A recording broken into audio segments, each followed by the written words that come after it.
I think I looked at it That's last. why we got Paul here, though. For 7th Ave. Oh, yeah. Yes. 7th Ave. Yeah. That's the one that wasn't here. Just took a little Napster on that. This is looking like a 40B here.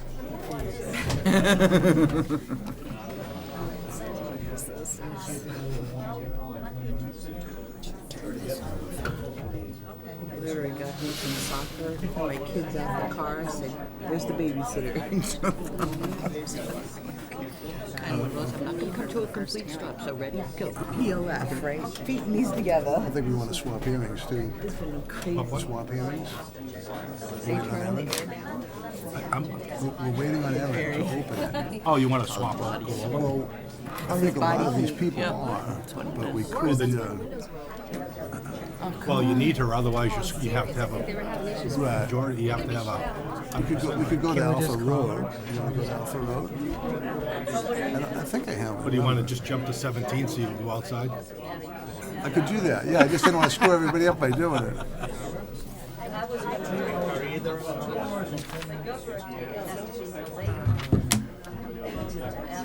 Give her a minute. They're all 7 o'clock, yeah. I'll give Everyone's got to park give her out back 5. now. This is I know, it was there's full. jammed Hard up for a while, parking. so. I just looked at the last Timed it right. Huh? Timed it just right to park. Chance to look at the 7th. This is a mess, huh? I think we should give her I think 5. it'd be plenty of parking. Like even just like find a parking spot. Yeah, that way you can clear the Game over room. there. Then it's really, yeah. All right, Mr. Chair.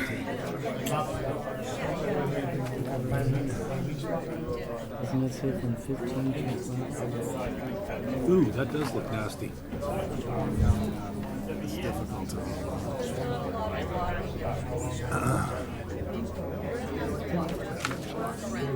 Charlie, you sat on this, huh? Yeah. Surprised you didn't find a way out of that. I wish it was Harvey. Yeah. Should we jump Really didn't have ahead? any. Jump ahead. Are we going to skip over 7? We're just going to I think I postpone went it. to, I And was here, in 6th 14 grade Alpha. with them. But Postpone it for the can't have day? 20 yeah, just for, We have to wait for Erin. Oh, whoa, yeah. We don't have. But she's coming, yeah? So can we call Aaron? Is she coming? I don't think we heard otherwise. we right? hope. I haven't heard otherwise. Okay. I would always say. Oh, so we're just I'm gonna not. push it down the lane. Gotta come. I would also tell somebody if I wasn't coming. I would think so. I mean, normally she does, right? said she never answered. I can have a quiet. We're going to continue 23 7th Lane just for a little bit. We have one of our board members is not here yet, and she has to be here to hear the testimony. We're going to jump ahead to 14 Alpha Road. JJPMB Realty is seeking a variance under 195-9 conformity to create a new lot from an existing lot.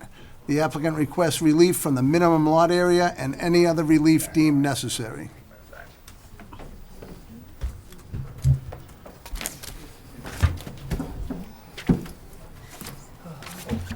Thought I had some more time. Yeah, sorry about that. We just, Aaron isn't here yet.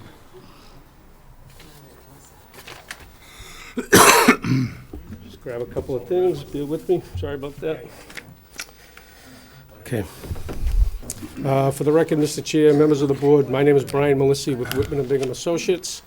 Here representing JJPMB, who are the owners of the property at 14 Alpha Road. We are here asking for relief from the table of dimensional regulations for a lot area variance. If I may, Mr. Chair, pass something out. Certainly.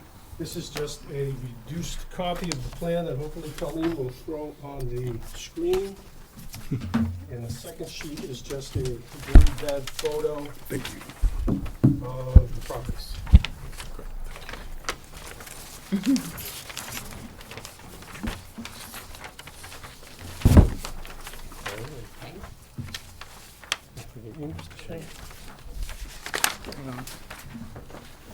I know the room is packed. I'm not sure if there's anybody here for this hearing. I do have a couple of extras, if anybody wanted to. No. Nobody. Perfect. So you want to spin that around, Colleen? That's not correct? Oh, I'm sorry. No, just orient the right way, it would be a little easier. So this is the property at, it's 14 Alpha Road, if I may, Mr. Chair. Alpha Road's located here on the left side of the plan. It's a corner lot to Stewart Road here. This building is the existing 14 Alpha Road. It's where Red Mill Graphics does its business out of. This is a new outbuilding that was recently constructed that is ready for occupancy. During some of the crossing the Ts and dotting the Is for the occupancy permit, the E911 committee gave this new building an address of 4 Stewart Road, so different from 14 Alpha Road. A little bit of history behind that. Last year sometime, maybe August of 2018 or so, we were in front of the planning board. We permitted this outbuilding, roughly about 4,000 square feet, as a secondary building. The picture that I wanted to add is going to do a couple of things. Number one, it's going to show you the view is taken from about here, kind of looking at the edge of the new building, and it shows this boulder retaining wall that was there. When the original addition was put on 14 Alpha Road, the topography of the lot is such that they had to do a large amount of earth removal here, in which they get a driveway in and around the building. Some of the boulders and some of the Mickeys that they found during that construction, they created this wall here. The existing tenant, Red Mill Graphics, has grown out of that area already. They needed some more space. We did a study. They wanted to add on to the building again. But the earthwork necessary to do that was going to be cost prohibitive. They decided to put up a outbuilding on the upper tier of that. And that's what that picture shows. It just shows that retaining wall, and I'll get back to that in one quick second, that boulder retaining wall in the new building. The lot itself is about 77,000 square feet and some change. It's a corner lot, so we do have plenty of frontage coming around Alpha Road and coming up Stewart Road. And so what we're here asking for is to create a second lot to kind of legitimize that 4 Stewart Road address. This is just it's a plan to accompany the variance. If we were successful tonight, we would create what we call an A&R plan, a Mylar plan, have the planning board sign it, and put it on record to create that second lot. We meet all other dimensional requirements, including offsets to property lines, floor area ratios on both lots. We meet building coverage on both lots. The only thing we're deficient in is lot area. And that's why we're here in front of you. It is a variance, so what we typically do is kind of run down the 3 criteria that we need for a variance. The first one being owing to the circumstances relating to soil conditions, shape, or topography of such land or structures, especially affecting such land, but not affecting generally the zoning district in which it's located. I should add that we are in an industrial zone, an IA zoning district. This being a corner lot, this having the topography rise that it does, we think we certainly do meet that topography constraint or reasoning for a variance. It is a corner lot, which we have plenty of frontage. It's long and skinny in a way, so the lot shape and topography come into play. I'm going to skip over to the third one. The desirable relief may be granted without substantial detriment to the public good and without nullifying or substantially derogating from the intent and purpose of the bylaw. Certainly, we don't think we're going to derogate from anything public good-wise. It's not going to affect the public in any way. We are in an IA zone. There's no residential abutters here. We're not going to block anybody's view. And so we do think we are in the spirit of the zoning bylaw for the underlying zone. Number 2 is always kind of the tough one to get over, which is the hardship one. The literal enforcement of the bylaw would involve a substantial hardship, financial or otherwise, to the petitioner or appellant. We certainly brought up that public safety issue that the E911 committee kind of I gave do us. think that's a 4th allowance for a variance, is life safety. Correct. I do believe That would be the 4th public option safety as can be- well. Correct. And so this is kind of predicated by that public safety committee, the E911 committee, giving this address of 4 Stewart Road. regarding that, when we first were looking into adding on to the building, the building owners would have rather had kind of an addition put onto the back of the building, make it a little easier for some circulation indoors. But because of that topography change that we talked about and some of the costs involved in doing that, we do think there was a financial hardship as well. Like I said, you threw us up first. I was probably a little quick. I probably forgot a few things. I apologize if I did. I should have given you a heads up, I apologize. I have been by and seen it, and the building is 100% complete, it looks like it's ready to go, so It is nothing up- would really change from what is going on now, except for the address, which, if I understand right, is required by the fire department. They're unbending in the requirement that it be for Stewart Road? Correct. Part of the process to obtaining a certificate of occupancy nowadays in most towns, especially here in Chelmsford, is you make a filing with the E911 committee. They give you an address, they add it to their database.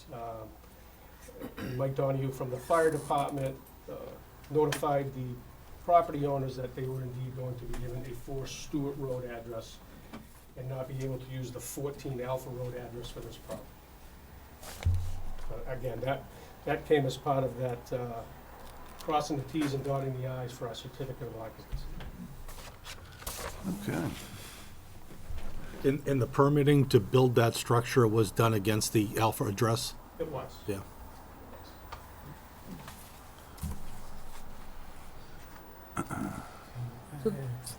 Brian, is there any way that you could possibly make both lots 26,000 square feet so they both conform? So that's what, if you go back to, so both conform, well, there's 40,000 square foot underlying zoning requirement here. Is this in the overlay district? It's not, it's, could be part of the overlay district. It's not in the 129 overlay district. It could be part of, say, a C overlay district. But we're in the backside of the road. Then it's So there's a not in the- 40,000 square foot minimum requirement. Like I said, the whole lot is only 77,000. And Colleen, if I could bother you for one quick second to go back to the plan. Should have pointed this out. And that's fine here.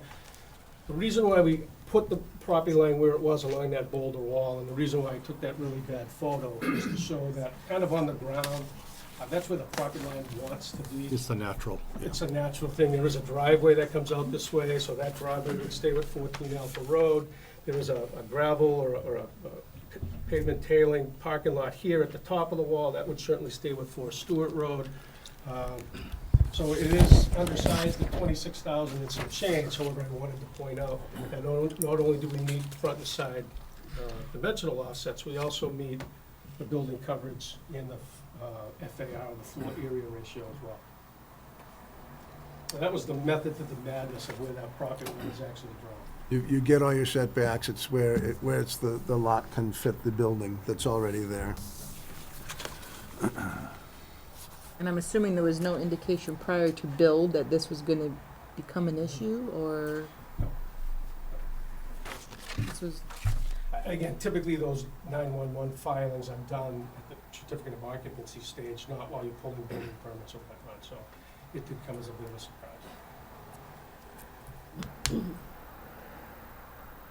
This go to planning or just right through the building inspector? It would have gone through planning board, that would have been approved, and then Needs to get the looked building at. inspector would have Just as approved a side thing, the that plan needs to get itself. looked at. So the parking, everything, that would have been planning board. Yeah, that needs to be looked at. So it was brought through community development that Yeah, this but that's a venue may mistake. have been a much cleaner venue to make this decision of because of the 911 situation Get and that, so but they forth. should be looking at We that were at, potential obviously, occupancy Stream. when this came about. We were always viewing it as a 14 Alpha Road. Right, right. But because of the front of the property faces Stewart, and that would be the response mechanism to that property. I'm sure they just want to be able to get there as quickly as possible. Yes. We can't, you know. Any other questions from the board at so this really, time? the splitting, making the separate lot is purely for the identification, to be able to identify it as 14. There's I no- kind of use the term, it's just to kind of legitimize the address, to put it on a separate lot. GIS maps in town will be updated to show that as a separate lot, as a separate address. mostly bookkeeping type of items, but it would certainly be a whole host of bad items, having an address to a property that doesn't show up on some of the maps. So if the fire department's called, they need to know where to go, Right. which building, where there's separate buildings, on separate streets, technically. But for 1A, they're short. The lot size is small for a 1A, that's Right. correct. Yeah. That's the purpose of the variance. Did I see? So here we go. Okay, I found it. 26, okay.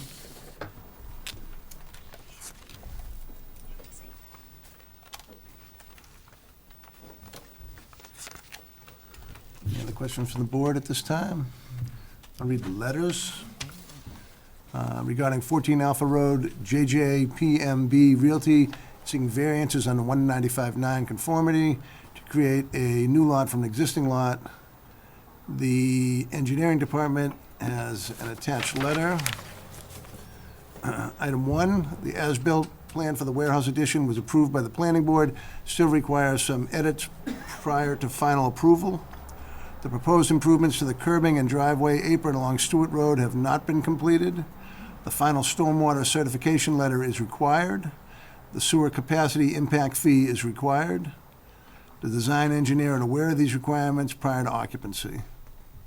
Christina Papadopoulos, town engineer. I have a letter from the Board of Health with no concerns. Those are my only letters. I do believe if there is an issue, there is a copy of an email in the package or in the application package from the E911 committee. I mean, again, if any of the board members has an issue with that, we tried to put that in with the information. Anyone want to read that? This one? Yeah, we have it. That is the one. Let me read it. You want me to read it? Well, we have Yeah, it. it's right here. I'm happy to read it for you, Brian. From, I don't have it, so if you want to read it, you may. well, it's on the agenda link? Yeah, it's It's in the there. agenda link. It's there. Oh, it's on the link. I didn't get there yet. So anyway, this is from the E911 committee to Mr. Finneral, who was the applicant. Dear Mr. Finneral, the E911 committee has reviewed the application for an address for the accessory building at 14 Alpha Road. It was determined that the address for the accessory building will be for Stewart. Please place the address on the building near the front door. The number shall be a minimum of 3 inches in contrasting color to the building. If the address is placed on a sign, it must be a minimum of 1 square foot per number. Please contact Deputy Chief Michael Donahue if you have any questions. That's from Patricia Duras.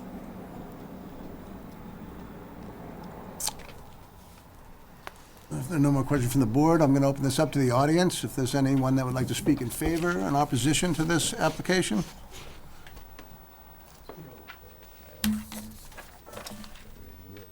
Seeing none, accept the motion to close the public hearing?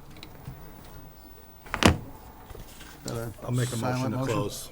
I second the Second? motion. Just, Jamie, all in favor? Aye. I, We have 6, so Ida is not voting. Who was first? Jamie. Jim, so Ida will be abstaining. Or not voting. so the only thing I wanted to say is that I do feel as though that the process itself is what's created the hardship.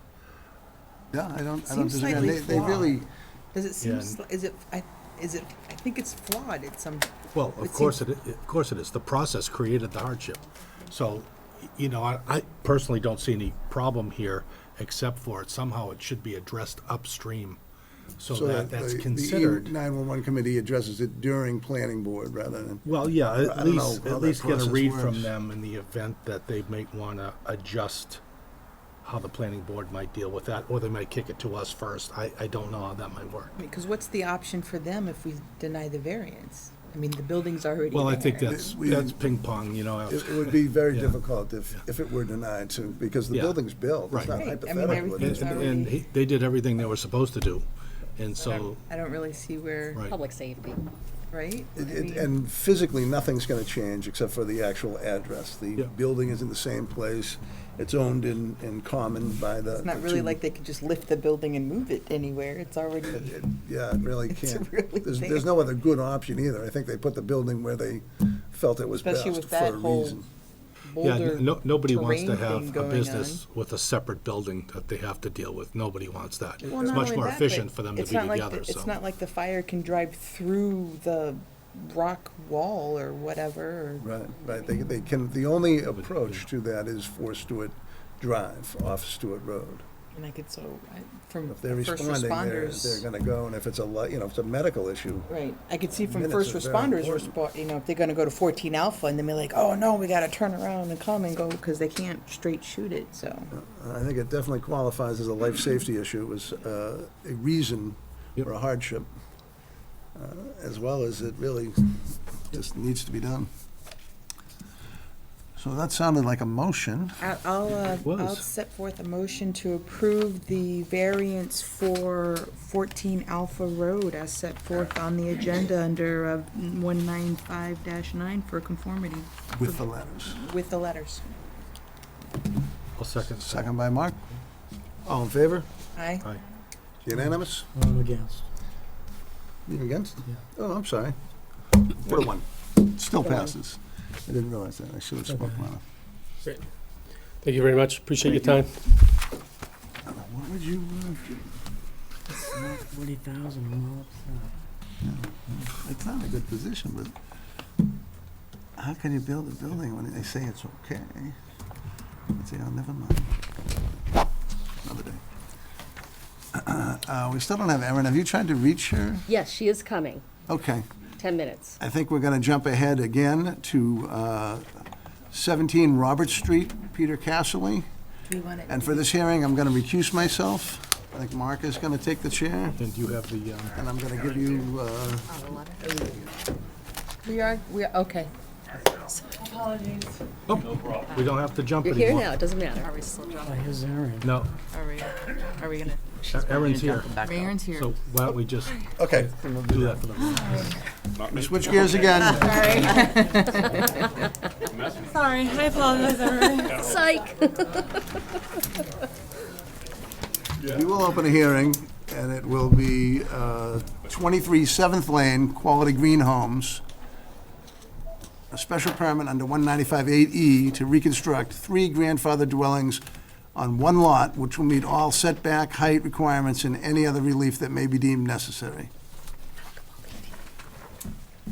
And Nancy's going to recuse herself from this application.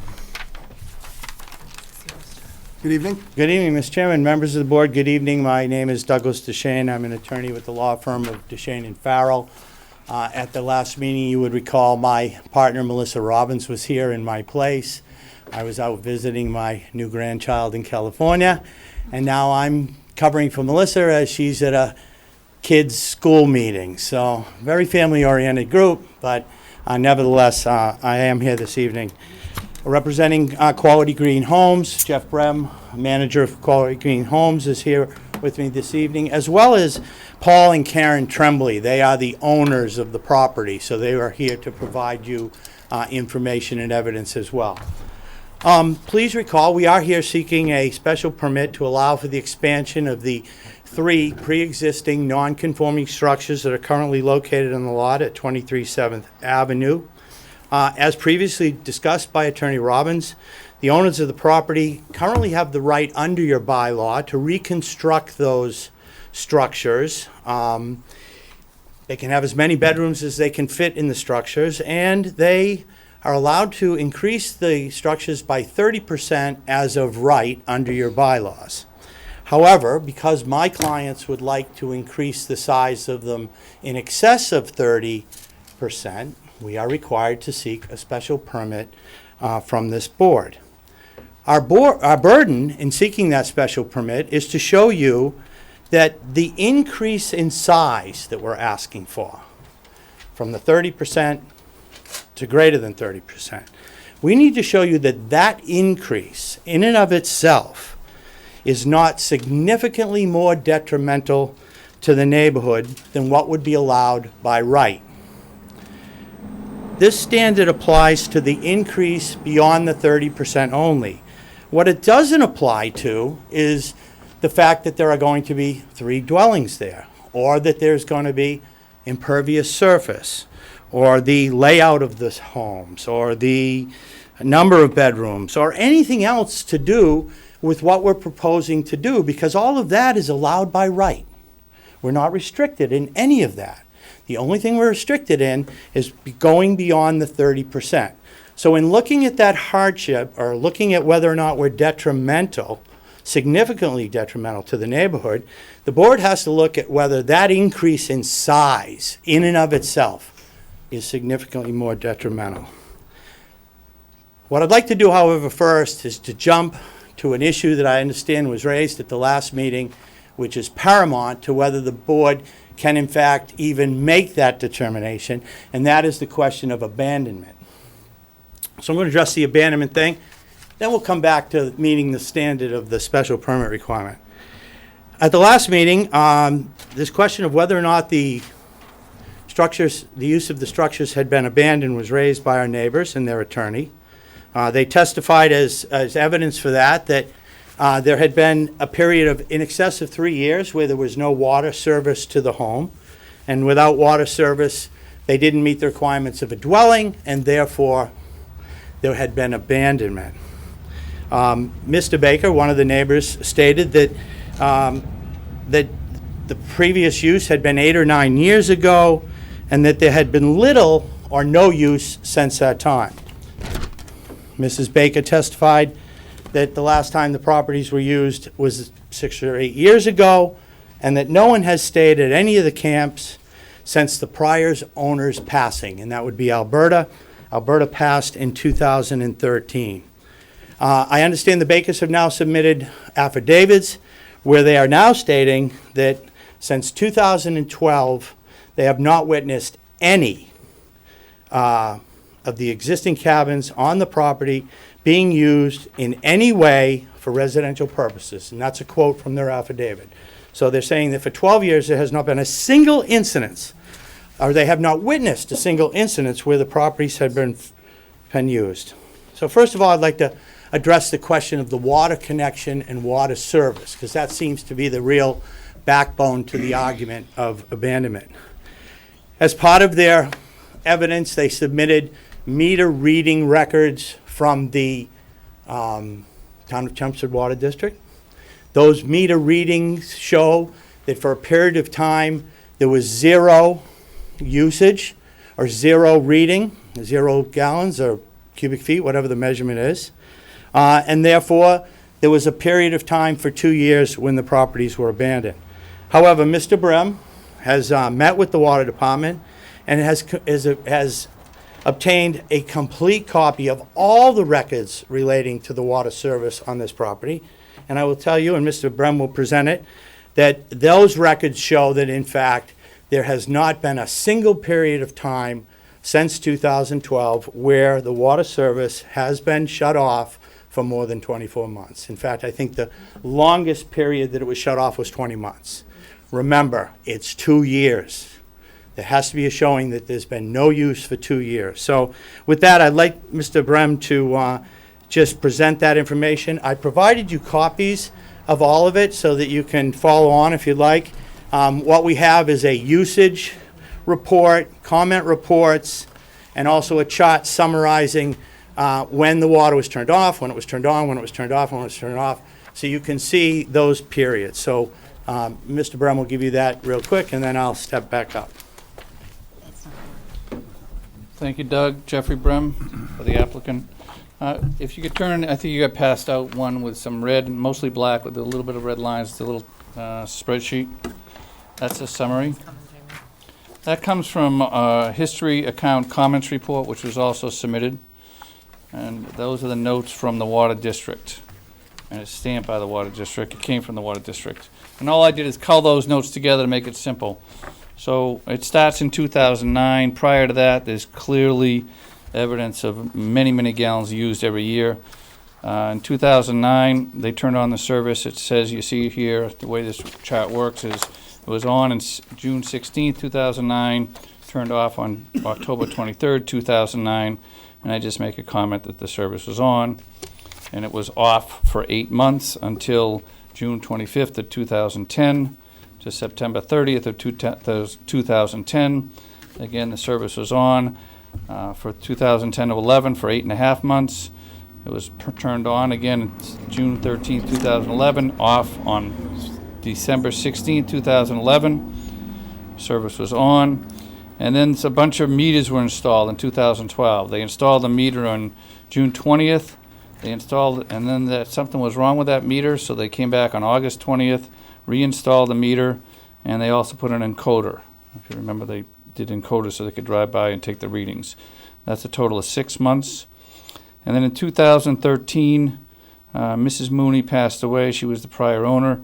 And so it was turned on June 26, 2013. And there's a note in the record that says Mrs. Mooney passed away. And the note is dated October 2nd, 2013. There's no indication that it was turned off. But if you look at the past history, it looks like it would have been turned off. So I presume that it was off. So starting from that point was the first time it was off for any decent period of time. In 2014, there are no records that indicates that it's off other than a note that says still off at street. That was in September. So I'm going to we consider 2014 of no use, water usage. 2015, they turned it back on May 8th, 2015, and off on October 9th, 2015. Service on the total period of time that it was off was 19 months. The same thing again happens in 2016. There's no records in any direction that it was on or off, so it's off. It's off now as of October 9th, 2015, and it goes back on June 20th, 2017 to September 27th, 2017. The period of that it was off was 20.5 months. And then you see in 2018 on May 23rd, off on September 26th. And in 2019, there's a note on August 13th that the service was passed by Tremblay. I'm not sure what that means, but we're still inside the 24-month period as of right now. So never at any moment was it beyond 24 months. And that is all. This is just a summary, my summary. The actual records are also submitted, and that's from the Water Department. I'll also tell you that I talked to the Water Department today, and in the readings that you have where it says 0, it's in gallons, by the way. So they have, if you look at the chart that was submitted previous month by the applicant's attorney, the abutter's attorney, there's a lot of zeros, and then there's numbers that all start with 1,000, 2,000, 3,000. They're all rounded. And the reason why is they round up. They round down. So they always round down. So if somebody's using 300 gallons of water, it'll show us a reading of 0. And they come back next year, they used only 200 gallons of water or 199 gallons of water. It'll show still a 0. Even though they're using the water, they're not getting billed yet for the water. And finally, when they break over the 500, he didn't know exactly what the trigger was, but let's assume it was 500 gallons, then they'll get charged 1,000 gallons. So that's why you see a bunch of zeros, and that's what explains the fact that there was probably little water use, but there was still water use. The water was turned on and off during those periods of time. I'll be here if you have any questions. Thank you. I'd also at this time, in response to the statements made with regard to non-use of the property since 2012 by the Bakers, I have provided affidavits signed by both Mr. and Mrs.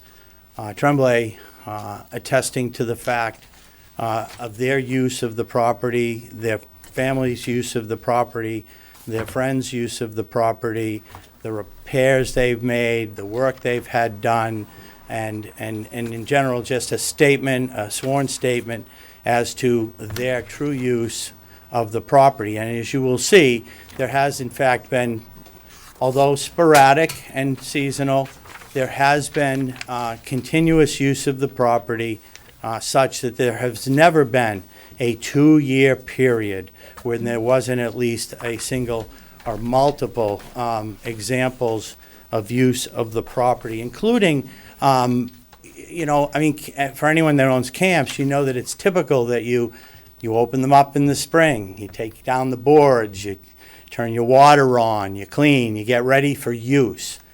Then come fall, it's time to do the opposite. You drain the water lines, you close everything up, you board it up.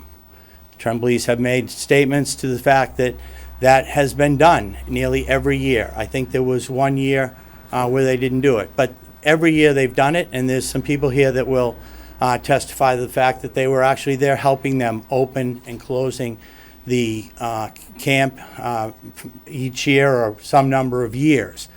Clearly, quite contrary to the statement that not a single activity occurred since 2012 consistent with use of the properties as dwellings. So we do have a he said, she said situation, but we have provided written evidence.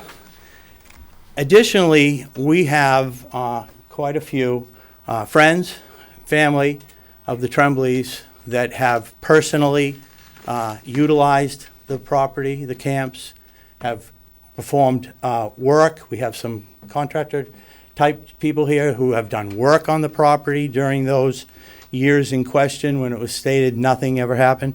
And they're all here, Mr. Chairman. We have, I would guess, 10, 12 individuals here to also provide testimony. But I would like to start, quite frankly, with having the owners give you a brief statement. Who but the owners are better suited to at least provide you their evidence as to their use of the property. So I'd like to let Karen Tremblay, Mrs. Tremblay, come up and provide a short statement, and then have Mr. Tremblay give you his short statement, and then I'll come back and finish things up. Thank you.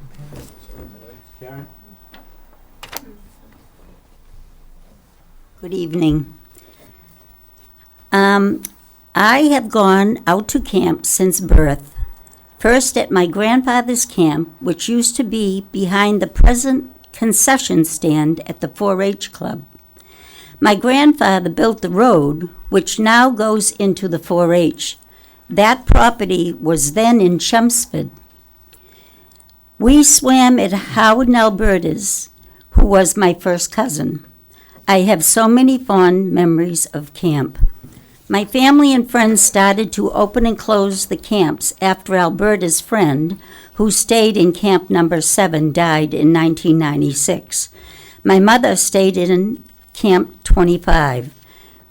We had a lot of help. It was a daunting task that took my cousin and Howard a couple of months, a little at a time, along with Pauline and my mom. We spent only a couple of days with all the help that we had. We started using Camp 7 after Pauline died. In 2011, I remember Alberta saying goodbye to the Bakers. I was driving the car, but her going out to camp was not over yet. We came across a hospital bill for 2012. I remember her being out there with a nurse's aide, and when I returned to camp, she was very lethargic and was brought to the hospital. She was there for 4 days in the hospital. In 2013, the water was turned on. I have the bill. My grandsons and friends were told they could use the camps. They were told to use the facilities if needed.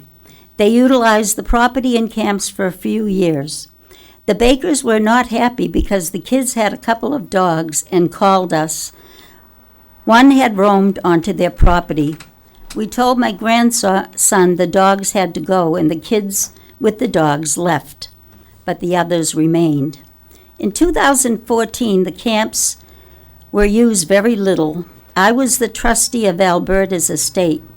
I thought it best, as it takes a full year to settle an estate, which would take us to August 7th, 2014, and I was so busy. I told the family they could still go out and use the property in camps, fish, kayak, or just hang out. But they would either have to use the outhouse, get pond water to flush, or bring their own water to flush. Dogs still not allowed. In 2015, we stayed out there a good portion of the summer.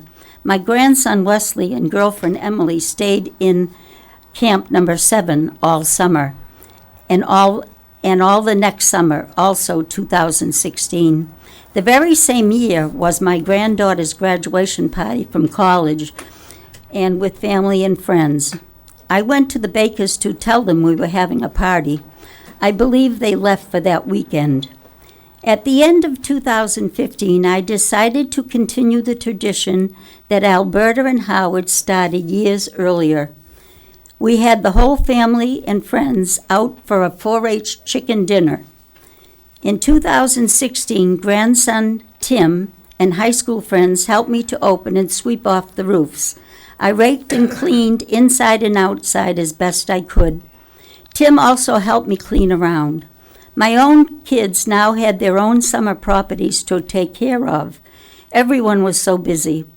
This was the year my granddaughter from Alabama visited. She was 11 years old and stayed 3 weeks. We stayed at camp and took day trips visiting. At the end of this summer, we once again enjoyed the 4-H barbecue.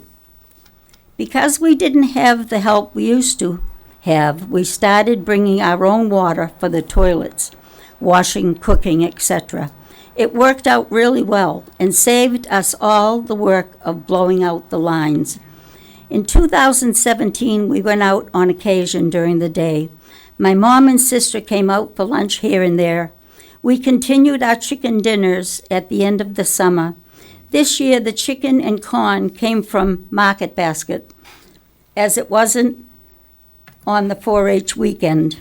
I made potato salad. During these years, 2015, 16, 17, 18, the grandsons and friends were told to utilize the property whenever they wanted to, and they did. It was 2018, and grandson Wesley and Tim helped to open. I cleaned outside as best I could. We went out on occasion, and I was out cleaning quite a few days. Plus, I really like just to chill out there. Once again, we gathered for the chicken dinner. We also celebrated my grandson's birthday. Tim was turning 18. In 2019, we decided to sell the property. It was now too much work for us. We had the family go out and pick out what they liked. I almost had a yard sale, but my mother thought the bakers would not like that, so I didn't. I boxed everything up. There was so much stuff, so much work. I worked for many, many days, all 3 camps. My daughter came with a trailer and 3 cars to take it all to be donated. I also had a free yard sale. The people took loads of stuff. Still, a little remains. That's it. Thank you. Thank you. Mr. Tremblay?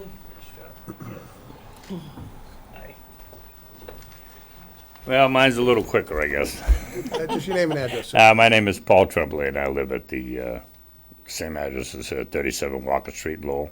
Thank you. And our seasonal camps are at the 7th Lane. And I personally have utilized the camps and that property for over 50 years. I mean, Karen, way before. And the only reason I'm getting rid of it now is only because I'm 78 this year and I don't have many years left, you know what I'm saying? Saying that's it, it's just too hard. But we have never, ever, and I mean never, ever left those camps. Ever. We always opened and closed them, always shut the shutters. Sure, the assessor came out. I went to the water department and asked him what month he came. He came in early spring or late winter, I mean. Naturally, they're closed. And he did not attest that they were abandoned because they were closed up. He just saw them closed. So, that ends him. I'm sorry, I'm off track here. Anyways.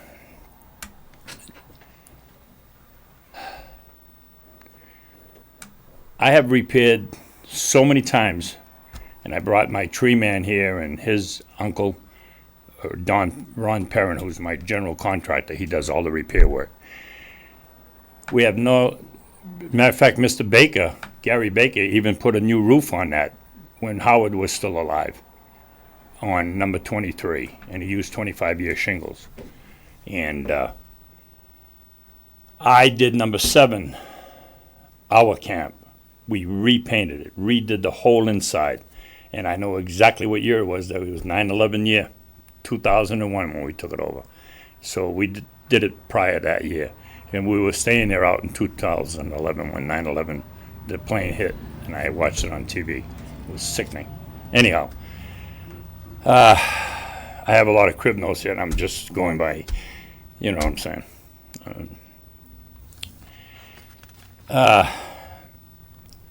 The repairs we've done, and I've maintained that fence since day one. I even put up a brand new gate with Ronnie Hall, who owns the fence company. It's called Glenview Fence. And he came down and had to weld a post. And I have photos. I have photos of everything. Even when in 19, like my wife said, and her I think it was her uncle, I'm not sure. Your uncle, Karen, that built the road? My Grandfather built the road in 19-something. And I have a photo of that. She gave it to us. We brought those with us just in case. But the allocation that we had, that we abandoned it for so many years, totally untrue. Trust me. And I'm telling you right now, we have been there every single year that I can remember, as I used to have to bring in the wharfs, take them out. They were made of wood back then. Oh, God. And when the old timers were too old to do it, like her father and Howard, I used to go out because I was younger and stronger. And they weighed too much at the end, so I bought a nice aluminum one, and we put that up instead. And that stayed up there for years, which was awesome. Now my son took it down. Yes, they closed up this year, and we took all the toilets out. We had new toilets put in, just to give you an idea of how many things. I mean, I spent so much money there. If I had any inclination or any intent to get rid of these camps, I wouldn't have spent all this money on those camps. No way. It's impossible. We had new roofs put on. As a matter of fact, I brought the contractor who did the tar roof on the flat roof, and I believe that was 2012. Oh, yeah.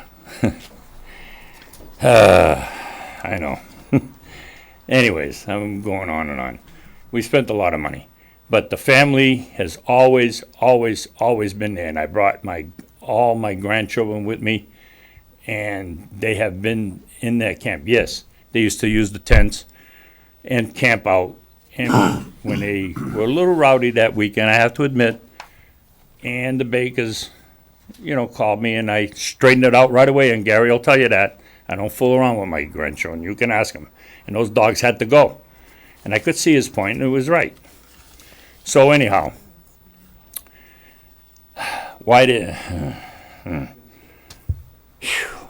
anyhow, my grandchildren are here to speak up if you need them. My contractors are here if you want them. I have the bills. I have everything here. Trust me on that. All right? Thank you very much. comments. Thank you, sir.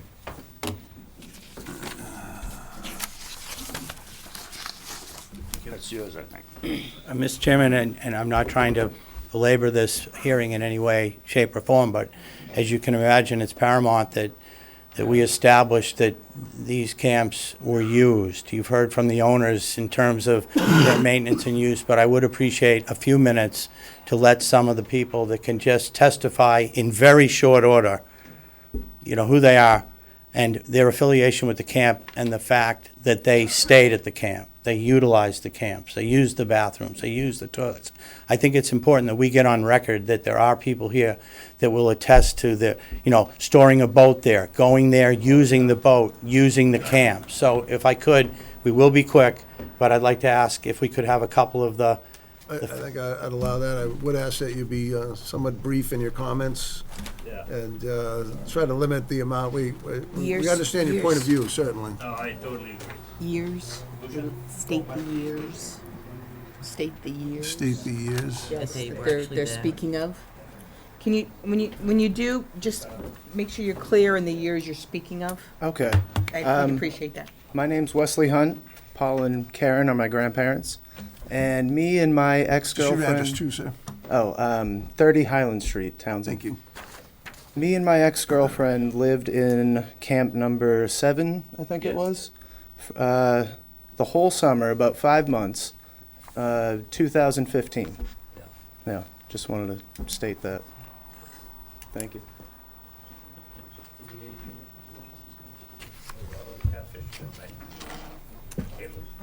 You steal me Nancy's pen. My name is Lucia Lamache, and the Tremblay family is a very good friends of mine, the whole family. And I'm the man that cut all the trees that was on that property. I climbed every tree. I took every dead branch off of that tree 3 years in a row. Every tree. I picked up all the leaves the following year. Hundreds and hundreds of bags of leaves from the oaks from both sides of the other properties. And I'm here to attest, I did a lot of work for Mr. Tremblay on those properties. Did you use the buildings? No, I never used, I did the tree work there. He called me to do the tree work. Right. I think we're trying to establish that the buildings themselves were used. Oh, okay. That's I'm sort sorry. of the critical point there. Thank you very much. I appreciate your comments, but I think that maintaining the property is important. The property is still going to be property. Well, that's why you had to It's put the- new it's roofs the, up, because of the trees. Right? All the needles and everything, and the little dead wood that was coming down. So we went up, we took out every dead branch on those pine trees and everything else around the property. Thank you. Thank you. Hi, I'm Kristen Hunt. I'm Paul and Karen's daughter. I live at 30 Highland Street in Townsend. And I'm just here to say my daughter, when she graduated college 2015, we had our graduation party out there for the whole weekend. We utilized 2 camps. Everybody used the bathroom. We all slept inside. We had tents outside. And I'm also my son Wesley, I just wanted to reiterate, he was out there with his girlfriend. We have pictures of them in the camp from 2015 and outside the camp. Thank you.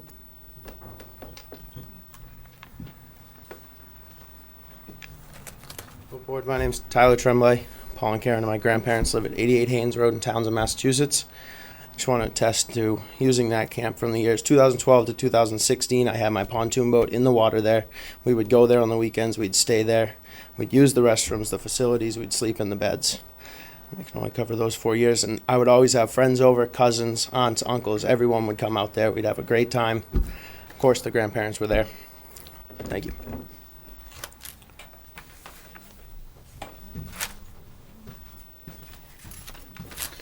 Hello, my name's Corey Tremblay. I live at 19 England Ave in Fitchburg, and I just want to attest that we use it all the time. Since 2009, I graduated from the tech. We'd go over there, fish, use the bathroom. You'd have to carry a 5-gallon bucket down to the pond, fill it up, dump it in the back of the toilet to flush. But if we were peeing, we'd pee down at the pond. But go number 2, you had to flush. So we'd be in and out of the cabins, and you drank a little too much, had to sleep on the floor. That sort of thing would happen from time to time. Thank you. I'm sorry, you were there every year from 2009? Yeah, occasional weekends we'd go out, drink, catfish. It's easier to catch them at night, so we'd be there all night drinking, drink a little too much. But you were Open. definitely there every year? Yeah. Thank you. Hello, my name is Tim Hunt, and I'm from Townsend, 2830 Highland Street. I'd like to attest that I was there from 2014 to 2016 every year with my friends after school, taking down shutters, opening the camps, cleaning the roofs, cleaning the inside with my grandmother. We used it every single year, and this just doesn't really make sense. Thank you.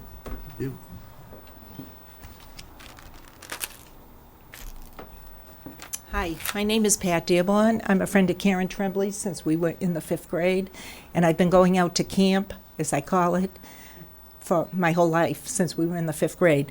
And between 2012 and 2016, Karen and Paul would have us out for dinner, usually in the summertime, and we would have the chicken dinner. It was an annual thing, not in the last few years, but between 2012 and 2016.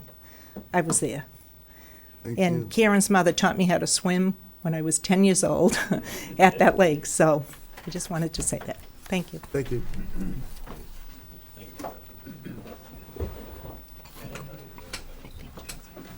Hello there, my name is Scott Tremblay. I live at 88 Haynes Road in Townsend, Mass. I'm here to attest the same thing. We use them camps nonstop. My kids were there all the time. I can catfishing, like he said, and doing the other things I'm just hearing about right now, but it's something that the tradition of us going there and having those big chicken dinners were just something that we always did as a family in those camps. Set up on the porch, the whole spread on the porch. Everybody gets a half a chicken. It's this stuff got used, and used with a family that loved being there. I just wanted to state what we've seen, what I've seen, and what we've done there. Thank you. I thank you very much.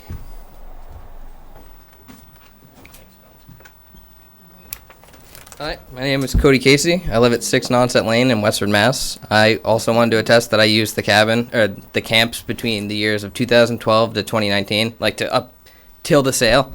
I even had a canoe down there for like the last 3 years because I was down there fishing so frequently. Yeah. As they said, we went down there fairly often to catfish at night, and we did stay down there regularly. So, drinking and stuff like that. Thank you. Not confession. You can tell us, huh? As long as you're old enough. All right, Mr. Chairman, I'm gonna. I think that would be You've a heard good- it, and good I don't think stepping point. anyone has any additional or new information, but there will be people to attest. These camps have been in this family for 70 years. They have used them. They have stayed there. The kids have stayed there. There's been no abandonment. The fact that someone who lives next door can say they did not see a single use of these facilities for some 6 years is just, I can't question whether they saw it or not, but given the level of activity out there, I mean, it's just unquestionable that the properties were not abandoned.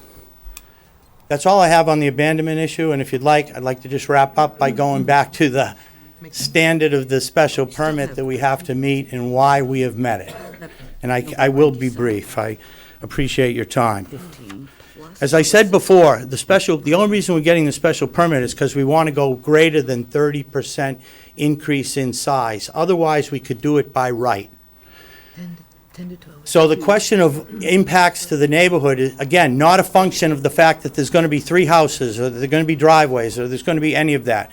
The question before the board is, does that increase beyond the 30%, just that in and of itself, create a substantial detrimental impact on the neighborhood? And I would submit it does not. The increased size doesn't allow us to add more bedrooms than we could anyway. We could put 3 or 4 bedrooms in these structures, 30% larger. We can put driveways, we can put 3 homes, we can do all the things that people are saying will be detrimental. No, the additions themselves will not be detrimental, or the increase in size. In fact, what will the increase in size do to the neighborhood? Well, it's going to make the homes there more valuable. It's going to make the neighbors' homes more valuable. It's going to increase the tax basis for the town of Chelmsford. It is going to increase the overall aesthetics of that neighborhood dramatically. Okay? And will these homes stand out and be detrimental just by virtue of their size? I would say no, not at all. In fact, I know Attorney Robbins presented information to you with regards to the neighborhood, and I don't just mean the abutters, I mean the entire neighborhood. We are proposing 2,200 square foot homes, modest by a lot of the standards we see today. Work as far as the 30% increase, what does that get us to? I have to look at the square footage of each cottage, and Jeff, I don't know how much of that you know offhand. Jeff Brem again, Brian. So it's a footprint issue. So the 30% is on the footprint. None of the buildings that are there now have 2 floors. So you got to sort of subtract out the second floor because that's allowed anyway. So you take the footprint, we can make the footprint 30% more. The camp that's closest to the lake, 25, that's approximately almost the same size as these houses, pretty close, but maybe 70% of them. The middle camp, number 23, is probably half the size of the footprint. And then the camp number 7 it's a small camp. It's only 450 square feet.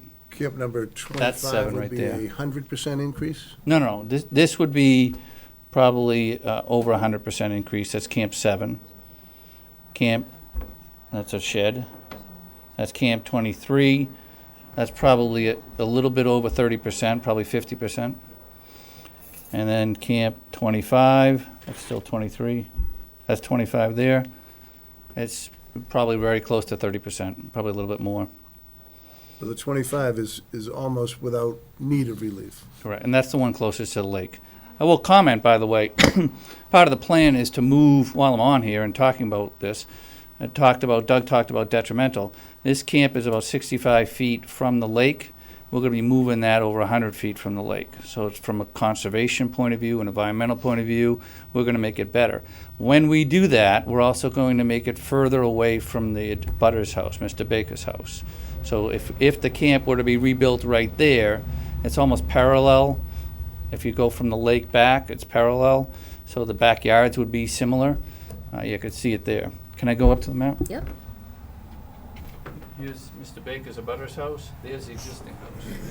We're bringing it way back here. So the backyard of this house is sort of on the front yard of that house.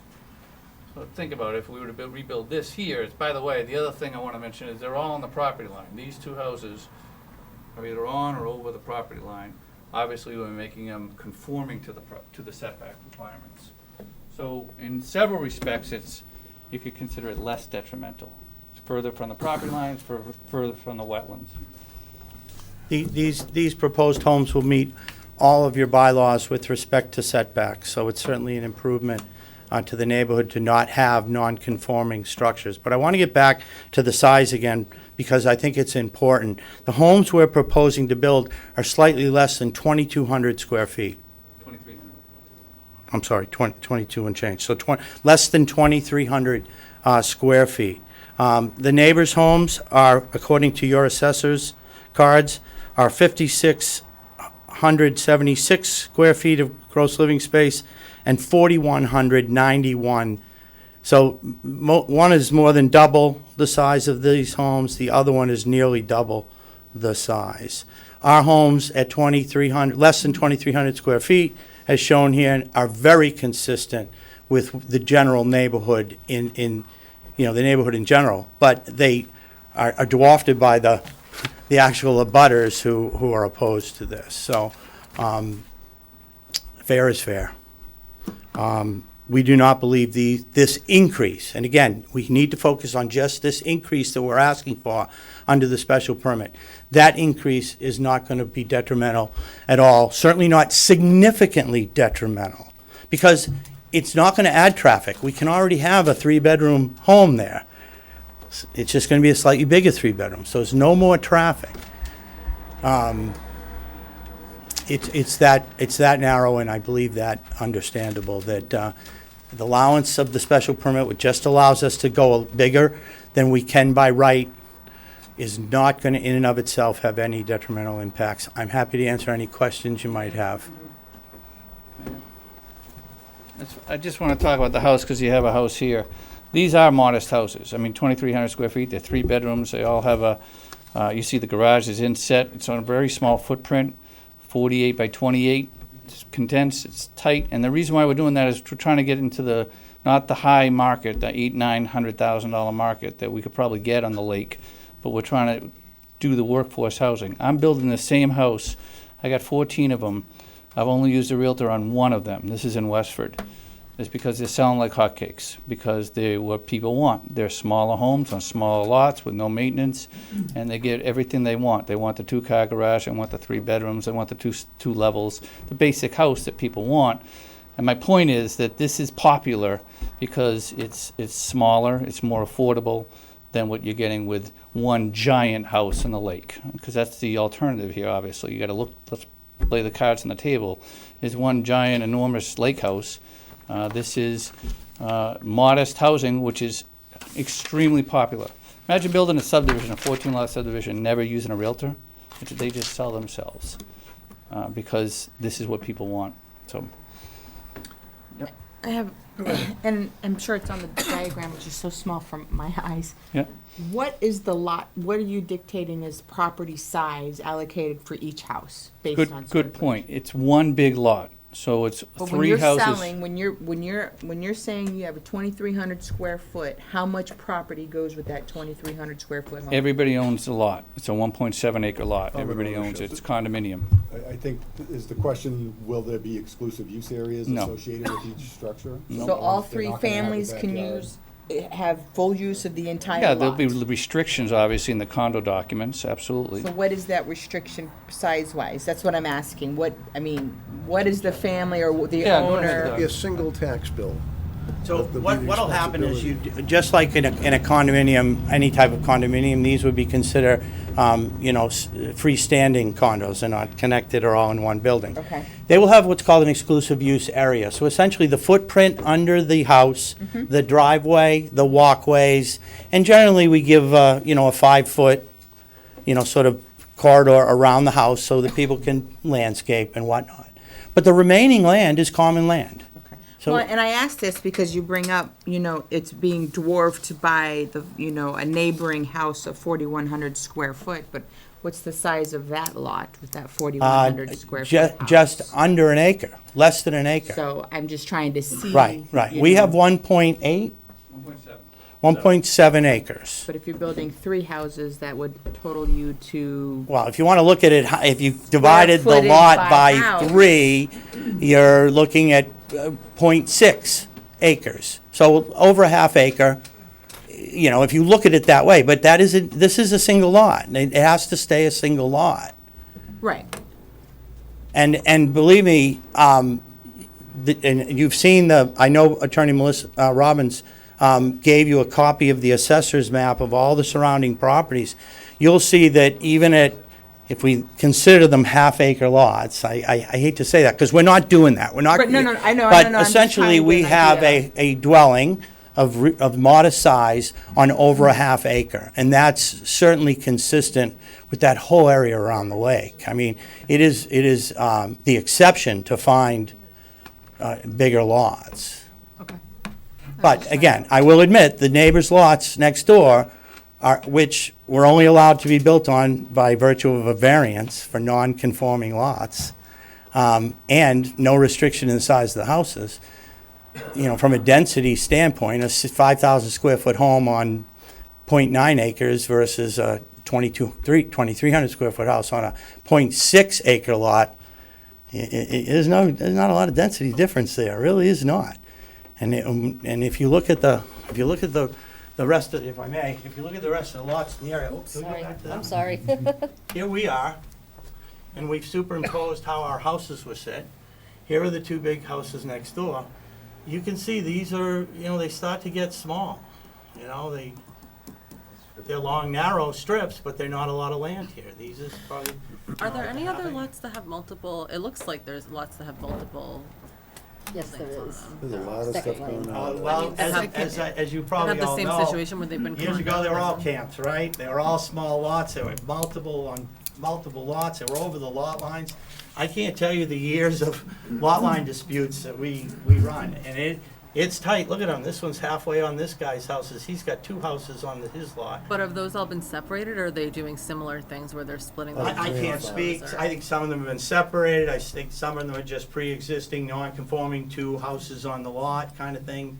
People haven't tried to do anything with them, but nearly all of these houses have been converted from camps to year-round homes, expanded on, made larger. And in fact, I think our neighbors, in building that house, there was a pre-existing small home that they had to get permits to increase and variances in order to cut off this other lot and build yet another house. So, there's been a lot of relief granted out there to the very people that are opposing us, allow them to build houses and get extra lots by variance. We're not talking variances. We don't need any variances. This is a special permit to allow nothing more than for us to go over the 30%. That's where we are. Can you tell me if you guys are on sewer? Yes, How many stubs are out there? in water. Yeah, I realize you're on water, yeah. There's an easement, right, if you could go to the plan, Colleen. This dashed line is a sewer easement that goes right here. So there's a manhole right here, I think another one right And here. all 3 are connected at this point? I believe 2 are connected at this point. All 3 have water service, but I think only 2 of them have sewer service. Don't know that, that's, we'll find out when we dig it up. But I have definitely evidence that there's at least 2. And the sewer department has stated they have no issue with the third. They've submitted a letter. In fact, I'm sorry, I forgot to tell you. I know at the last meeting, the board had some questions about the DPW's review and the fire department review, because some of the members felt, well, in order to determine impacts to the neighborhood, we really need to understand what's going to be built there. With all due respect, as I've said probably too many times tonight, that's really not the issue. The issue is over the 30% increase in the building. Is that going to be detrimental? But we did go back, we redesigned the plan to address the comments in the DPW's comment letter, and I believe you have a letter from DPW saying they've reviewed the revised plans and providing you some suggested conditions. So there's no issues or any showstoppers, but they're saying if this is granted, please give the following conditions. You know, same with the fire department. The fire department has looked at the turnarounds as they're now proposed, and they have said they can approve the plan as now shown. You have that letter. And again, they've also said, however, we want some suggested conditions. Their usual stuff, right? Got to have a street sign. You got to, you know, just the normal stuff the fire department wants on any development. But in terms of the design and the fire safety, they've signed off and said they would support the approval of this plan with the conditions they provided. So we've addressed your concerns about other issues with fire and DPW. Thank you. I'm going to open this up to further comment in the audience. I know that Mr. McHugh would like to speak in opposition, I believe, but certainly you have your time, sir. I don't know if anyone else is planning to speaking in opposition, but the podium is yours. Thank you very much.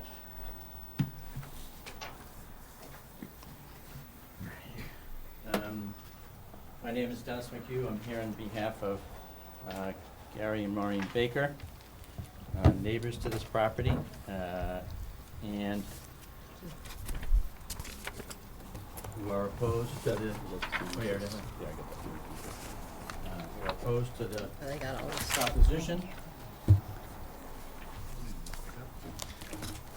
would disagree with the proposal to you that you are limited to anything in considering. This memorandum? Yep, I think we have this one. Mary, yeah? It's the same. I did give them It a is the packet. same? Yes? I did give Okay. them a packet. When someone makes an application for something that they don't have a right to do, they are subject to the board's consideration of all issues described in the statute. So when somebody asks for a special permit to do something they cannot do, you are asked to consider all issues about what's being proposed, whether it is substantially detrimental to the neighborhood, whether it goes beyond what would be considered substantial extension of a prior use or a nonconformity. You're not limited to a figurative or a speculative consideration of some part of that decision-making process. You consider what the impact is of this proposal on the neighborhood. You consider all aspects of this proposal. They are not doing something that they want to do by right.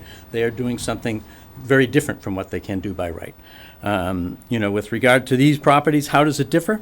You've got 3 small summertime-only structures that are limited to 8 weeks in the summer. They have limited traffic, limited use, and the proposal is to change those to 12-month structures, insulation, foundations, very different proposal from what's the current use of the property. That is a substantial change.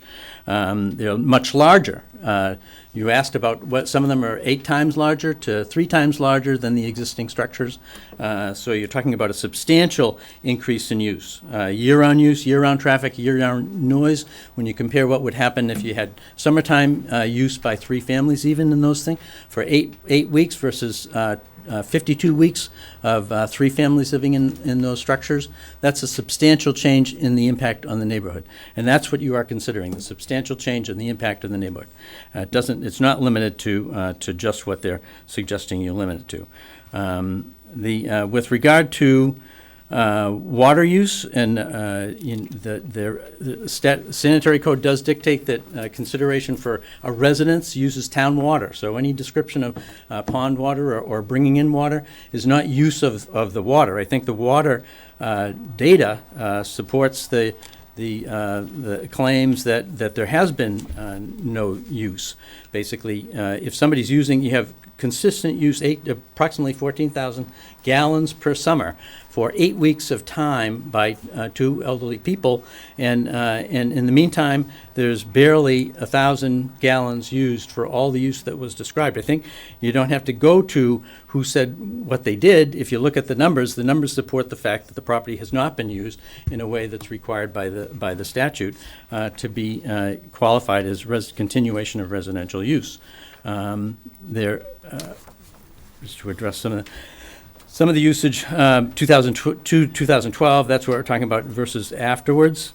Any of the density requirements or density arguments, other properties that are more dense are grandfathered. These are grandfathered the way they exist right now.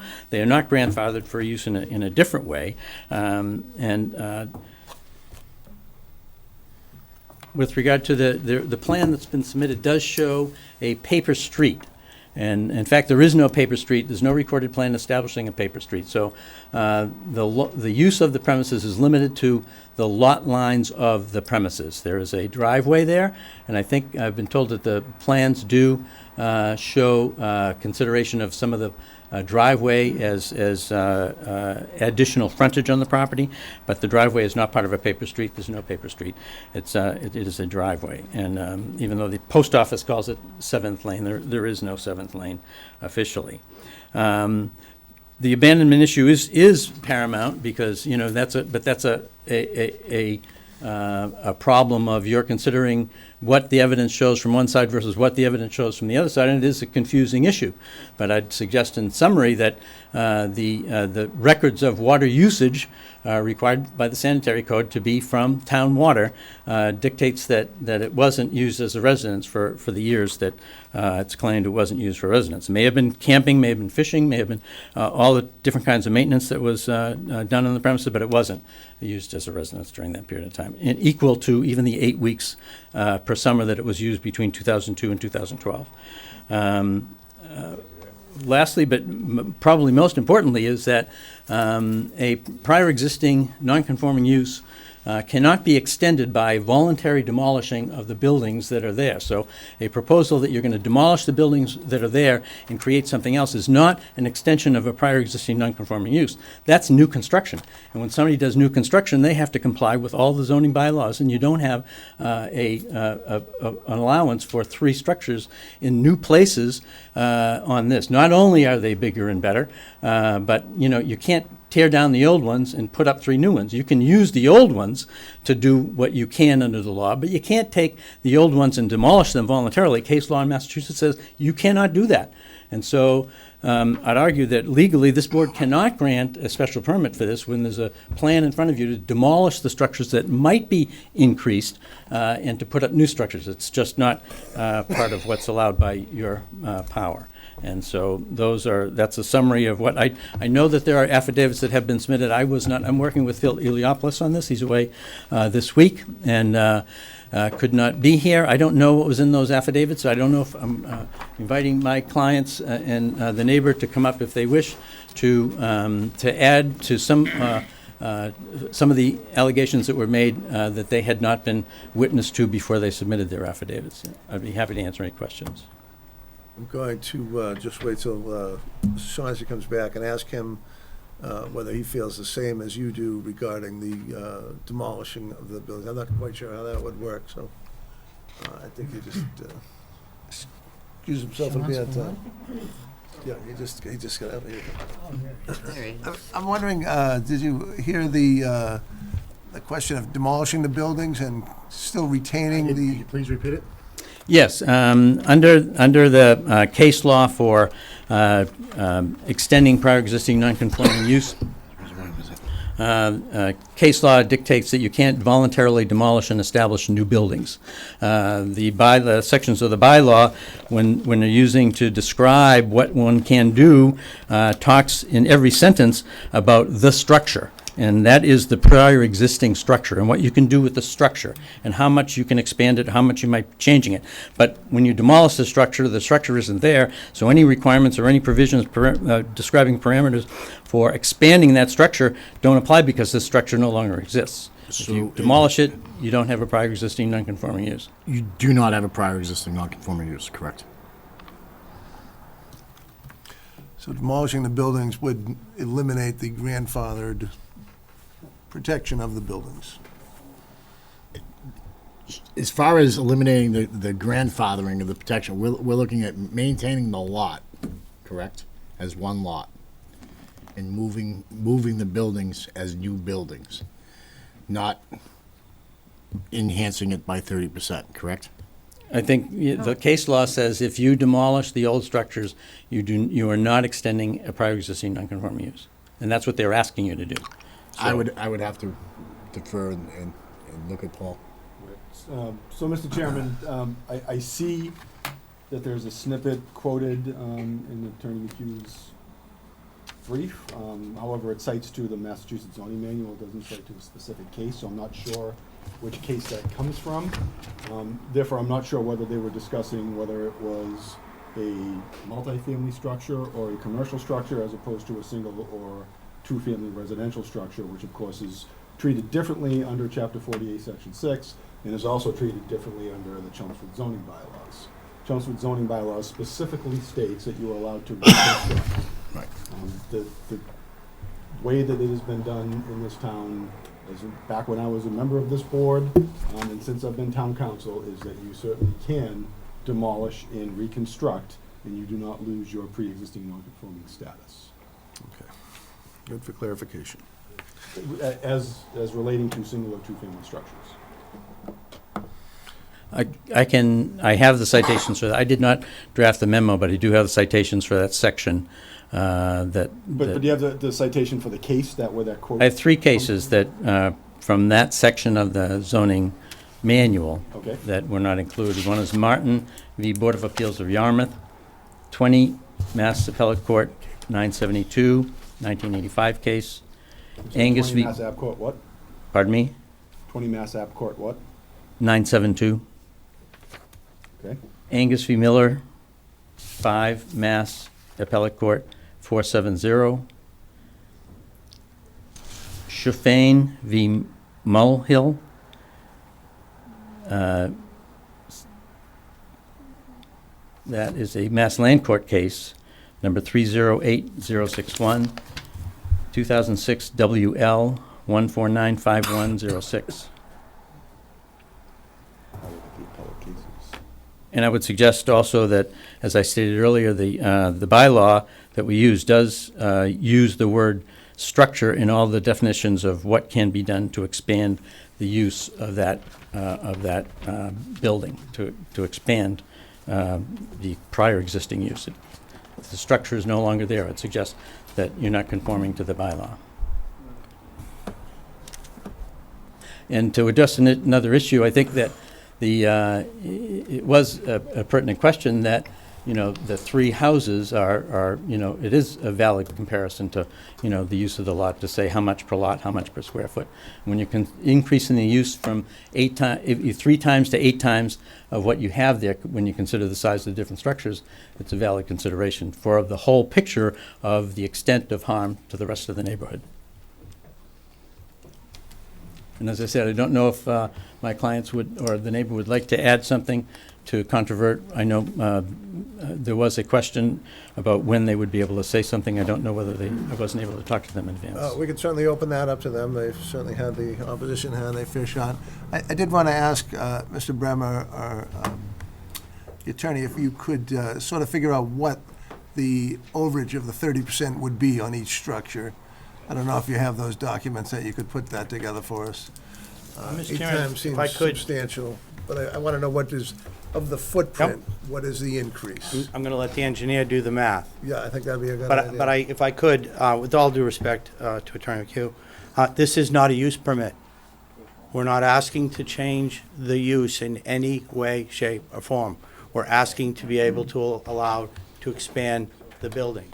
I know at the last hearing, this question of whether the bylaw allows it, whether mass case law allows it, and I believe Town Council answered the same question at your last hearing, where he said the bylaw allows, the Chelmsford bylaw allows for a reconstruction of a structure in a new location. In fact, it talks about if you take a single or two-family home and you make it more conforming, You meet all the bylaws. You can do it by right, so you can move it, all right? In fact, the bylaw encourages it because it says you can do it without any permits as long as all your changes are gonna be conforming to the dimensional requirements and as long as you don't go above 30% increase in size. So that's clear. We are grandfathered as to the use. Multiple structures on a lot, it's grandfathered. We can have 3 uses here, 3 houses, dwellings. That is grandfathered, and we're not asking to change that use. Council is saying that because we're making the buildings bigger, we're expanding the use. It's not true. The use is the use. The use is a single-family dwelling. We're physically making the buildings bigger, but we're not changing the use. We're not asking you for a permit to change the use. We are not claiming frontage on 7th Lane. Our frontage is on Parkerville. Okay, if we were subdividing the lots, if we were doing that, then of course we'd have to show frontage. So the question of whether 7th Ave is a private lane, a easement, or anything else is not pertinent because we're not saying that we have frontage from it. Our frontage exists and we're going to use our frontage. In fact, as you can see, we're proposing to actually build enough of a driveway on our property to service all of the homes, and the fire department said they've agreed with that. So there isn't a question of our right to use that side of 7th Ave at all, and we're not claiming frontage. Again, we're not expanding the use. We're just asking to be allowed to expand the buildings, and Mr. Brem will get you those numbers. Mr. Baker lives on 7th Ave as well? 7th Lane, Seventh the address is Lane? 24 7th Lane. It's the abutting property. But I've been there, so I do know the answer. I mean, he's using 7th Lane as Using his his driveway. access? He's using his driveway to access his property. So he has a separate driveway that's parallel to 7th Lane? There is no 7th Lane. There is no 7th, but his address is 7th Lane. That's the post office. I see. And E911, I would assume. So what's the deed say for Mr. Baker? But the deeds are always conform to the post office address, so it's going to have the post office address. So the legal address of his home is 7th Lane. Well, the post office address is 7th Lane. Legal address is whatever the description says it is. It may not have a street address, it may not have, might have a lot number or something like that, but, address in the common parlance is whatever the post office says your address is. Okay. Chairman, a question. Where is the frontage for Mr. Baker's lot? It's on Parkerville Road. Parkerville Road.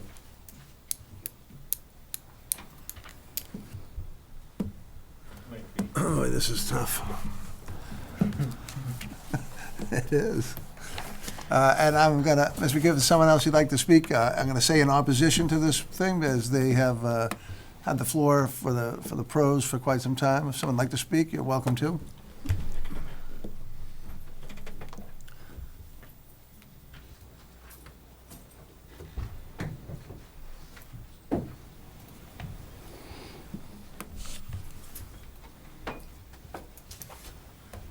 Good evening, I'm Gary Baker from 7th Lane. So 7th Lane is not just to clear that part of it up, 7th Lane does not exist. It is my driveway. I actually built it, put the driveway in, and when I purchased the property.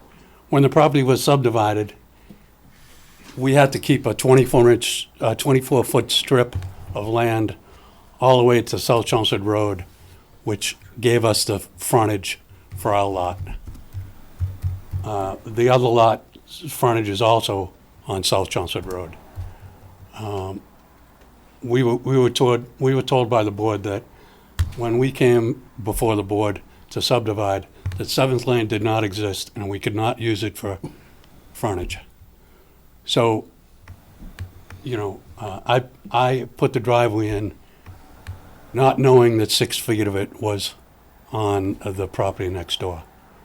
It is a little misleading to say that 6 feet or half of the driveway is on the lot next door, because it is on the front, but on the back side of the driveway, there is does not, It's not parallel, there's a. right, it doesn't go on to the property. So what's being proposed is, Just so I can orientate. Yeah. So you're this house? You're the front part of the Close to the building? lake. so no, Or you're the back house? we're this house right here. And then you split this lot at some point? We split that lot. And then sold the front lot? It was probably in, I'm gonna say, 1988 or something like that. Okay. Via a variance? I'm sorry? Was that via a variance, Mr. Chairman? Please address the board. Mr. Chairman, could we make it clear whether that lot split because it Was he only- granted a variance? Was it by virtue of variance that was granted to allow those lots to be split? That's my question. Because 24 feet, as I understand it, is not adequate frontage for a lot, It was at that point, and it was a variance, a variance. yes. We came to the Board of Appeals and were granted a variance. You're welcome. So what the proposal does is it creates, if the driveway next door is put next to it, it will create a strip of asphalt that's about 36 feet wide down the full length of Between the two properties, or right. some on one side? I have no ability to move my driveway only because I only have 24 feet. I have a limited space for movement. So for them to be putting a driveway right next to this one and creating a 36-foot wide swath of asphalt is only one of the many problems I have with this proposal. As far as the abandonment issue, I'm not. I'd like to make it clear, I'm not saying that no one was on the property. I can attest to the fact that yes, there were people out fishing and camping and doing all these things, but there was the camp closest to the pond has been boarded up since Alberta passed away. The other two camps were occasionally opened up, but as far as people living in them, they have not been used as dwellings.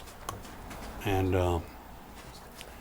as far as substantially changing the neighborhood, we're going from 3 camps that were used very little to 3 houses that are the size of the house on South Chelmsford Road, and in a 1 acre area. And 1.7 acres, is that correct? 1.8 but the area that the houses are being located in amounts to 1 acre because of the closeness to the pond. I also wonder what a neighborhood association looks like. Will we end up with 3 docks on the pond, 3 additional docks on the pond? Possibly, 6 more boats, 9 more cars being added to the property. There is a substantial change in use, and I'm not sure how anybody could state otherwise. But I think the water records speak for themselves, and as far as carrying buckets up to the toilets, I don't really think that constitutes being a dwelling. But I've had to do that myself when the power's I out. did try to understand by definition what is abandoned, and I didn't have any luck, so it's really hard for me to understand that. I think the testimony of the water being there, the obvious testimony of people that have been there for year after year after year is it's hard to understand whether the property was abandoned. The taxes, I believe, were paid every year. The electricity, does anyone have it? Turned off. Never been turned off. Gas never been turned off. How is the, if you know, how is the water set up? Did all three structures work on 1 meter originally? Or was it always 3 meters? You said new meters were added. I think that was Mr. Brim that spoke to that. Yeah, You know, I hopped outside.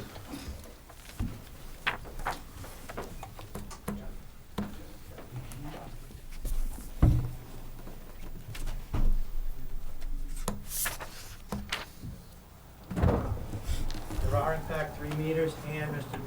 Brem just verified there's 3 sewer connections as well. He's working on your numbers, Mr. Chairman. I appreciate that. I would be, He's working on your numbers. And if I could, Mr. Chairman,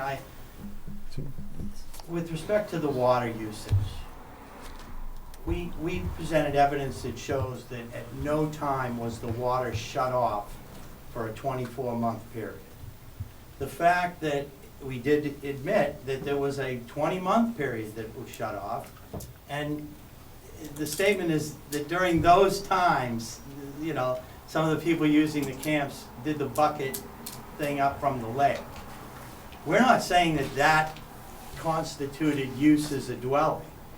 What I'm saying is we had to prove that the water usage and the water being turned on never stopped for 24 hours, and I agree with council.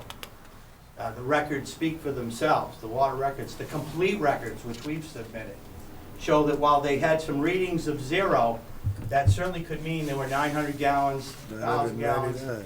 But we also showed, beyond question, that there was no time that the water was shut off for a 24-month period. So when we talk about dragging up buckets, we're not trying to prove that was our use as a dwelling. They're just saying that during those periods when it was shut off, less than 2 years, they did. They used the buckets. So we're not trying to say that the use of the buckets constituted use of the town water. And they're just saying what they did when it was off. Our burden is to show that there was no 24-month contiguous period of no use. And, you know, the statement's been made that if you didn't have water for 24 months, you can't say you used it as a dwelling. Agreed. But we've shown that the water was never shut off for 24 months. And Mr. Brem is here with his map. The time? Finish your project? Some math. The current building at 25 is 1,033 square feet in footprint. Our proposals, by the way, are 1,496 square feet in footprint. I'm sorry, could you say that again? I'll give you the percentages too. 1,033 existing, proposed 1,496. That's a 45% increase. Can I ask if that includes a garage? That's the footprint. Thank you. It's not it's not any of the outbuildings. It's not the sheds, the garages, all those single individual outbuildings that are out there. I'm not including that. Just the structure, the residential structures. Number 23, 775 square feet. Again, we're doing 1,496 square feet. That's plus 93%. The number 7 is 336 square feet. Same thing, we're doing 1,496. That's 3.45 times. So in summary, currently the existing buildings combined altogether are 2,144 square feet. So 30%. What is the 30% allowed? That would be, what, 600? And we're doing, good one. So it's allowed 2,144 times 0.3.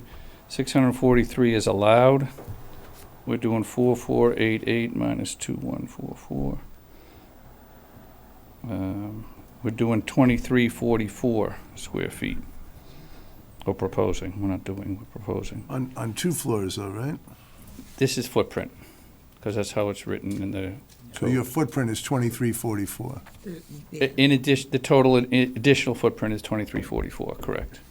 So in summary, altogether, you're right. It's, and I think because number 7 is so small, it's 109%.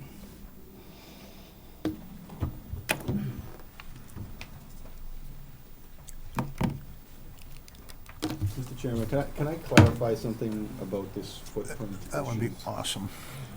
So, pursuant to Section 195-8 of the Chelmsford zoning bylaws, which is entitled Non-Conforming Uses and Structures. It sets forth the standard for single and two-family residential structures. It states non-conforming single and two-family residential structures may be reconstructed, extended, altered, or structurally changed upon a determination by the inspector of buildings that such proposed reconstruction, extension, alteration, or change does not increase the non-conforming nature of said structure. So when we're talking about something that's allowed without the requirement for a special permit, occurs when there is no change to the non-conforming nature of the structure. So then, under 195-8E1, it sets forth a number of different circumstances in which that would be applicable. So 1A is that there's insufficient lot area, that's not going to automatically mean that it's increasing the non-conforming nature. If it's on a property with insufficient frontage, if there are other encroachments. And then subsection D deals with existing footprint. And it states that the work to a structure that will remain within the existing footprint, which complies with the building height requirements. And then it says for a lot that's under 10,000 square feet, you're allowed a 10% increase before it becomes something that requires a special permit. Special permit. Between 10,001 and 19,999 square feet, you're allowed a 20% increase before a special permit is required. And for over 20,000 square feet, you are allowed 30% increase before a special permit is allowed. But again, this is applicable when there is work to a structure that will remain within the existing footprint, which is not the case here. So ultimately, the discussion of what's applicable between 10, 30, 20, 30%, it's really not relevant. They don't comply with this requirement to show that it's not substantial. I'm sorry, that it's not, I want to get the exact wording here. Does not increase the non-conforming nature. All right, since they don't fall within that, it's up to this board to determine whether or not what they are proposing is substantially more detrimental to the neighborhood. That's your standard for making a special permit finding, and that's what you need to do here. You also need to make the determination as to whether or not the existing use of multiple single or two-family structures on a single lot hasn't been, and I want to clarify this too, there's been a lot of talk about whether there's been abandonment. There's two aspects of the bylaw in which you can lose your non-conforming rights. And it states abandonment or non-use. That's subsection F of 195-8. A non-conforming use of structure which has been abandoned or not used for a period of 2 years shall lose its protected status and be subject to all of the provisions of this chapter. You're not looking at abandonment. I think we've established without a shadow of a doubt that it has not been abandoned for any period. So the question then is whether or not there has been a 2-year period where it has not been used. And the reason that the water issue has become an issue is, can it be used as a single-family residential structure if there is no available water use? And under the state sanitary code, if there is no water use, then it didn't. But all they need to establish is there was no a date 24-month period. within that 24-month period in which it has been used and it had the water available. I think that the evidence that has been presented so far is inconclusive. I think that you've got evidence that suggests that there may have been 24-month periods in which there's no measured water use. You've also got evidence that says there's no 24-month period in which water has not been available at the site. And you've got evidence that suggests that, and I don't know whether this is 1,000 gallons or it's 500 gallons, that the water department at a certain level isn't going to measure a very small amount. So if there was a week during a summer where somebody used the cottage or the camp, that may not have resulted in enough water use to Be measured, hit that amount. be under 999 gallons. Another issue that you're gonna have to deal with is it's gonna apply to all three structures, right? So I think you need additional information, structure specific. You've heard testimony that suggests that one of the structures has been boarded up since 2013 and not used at all.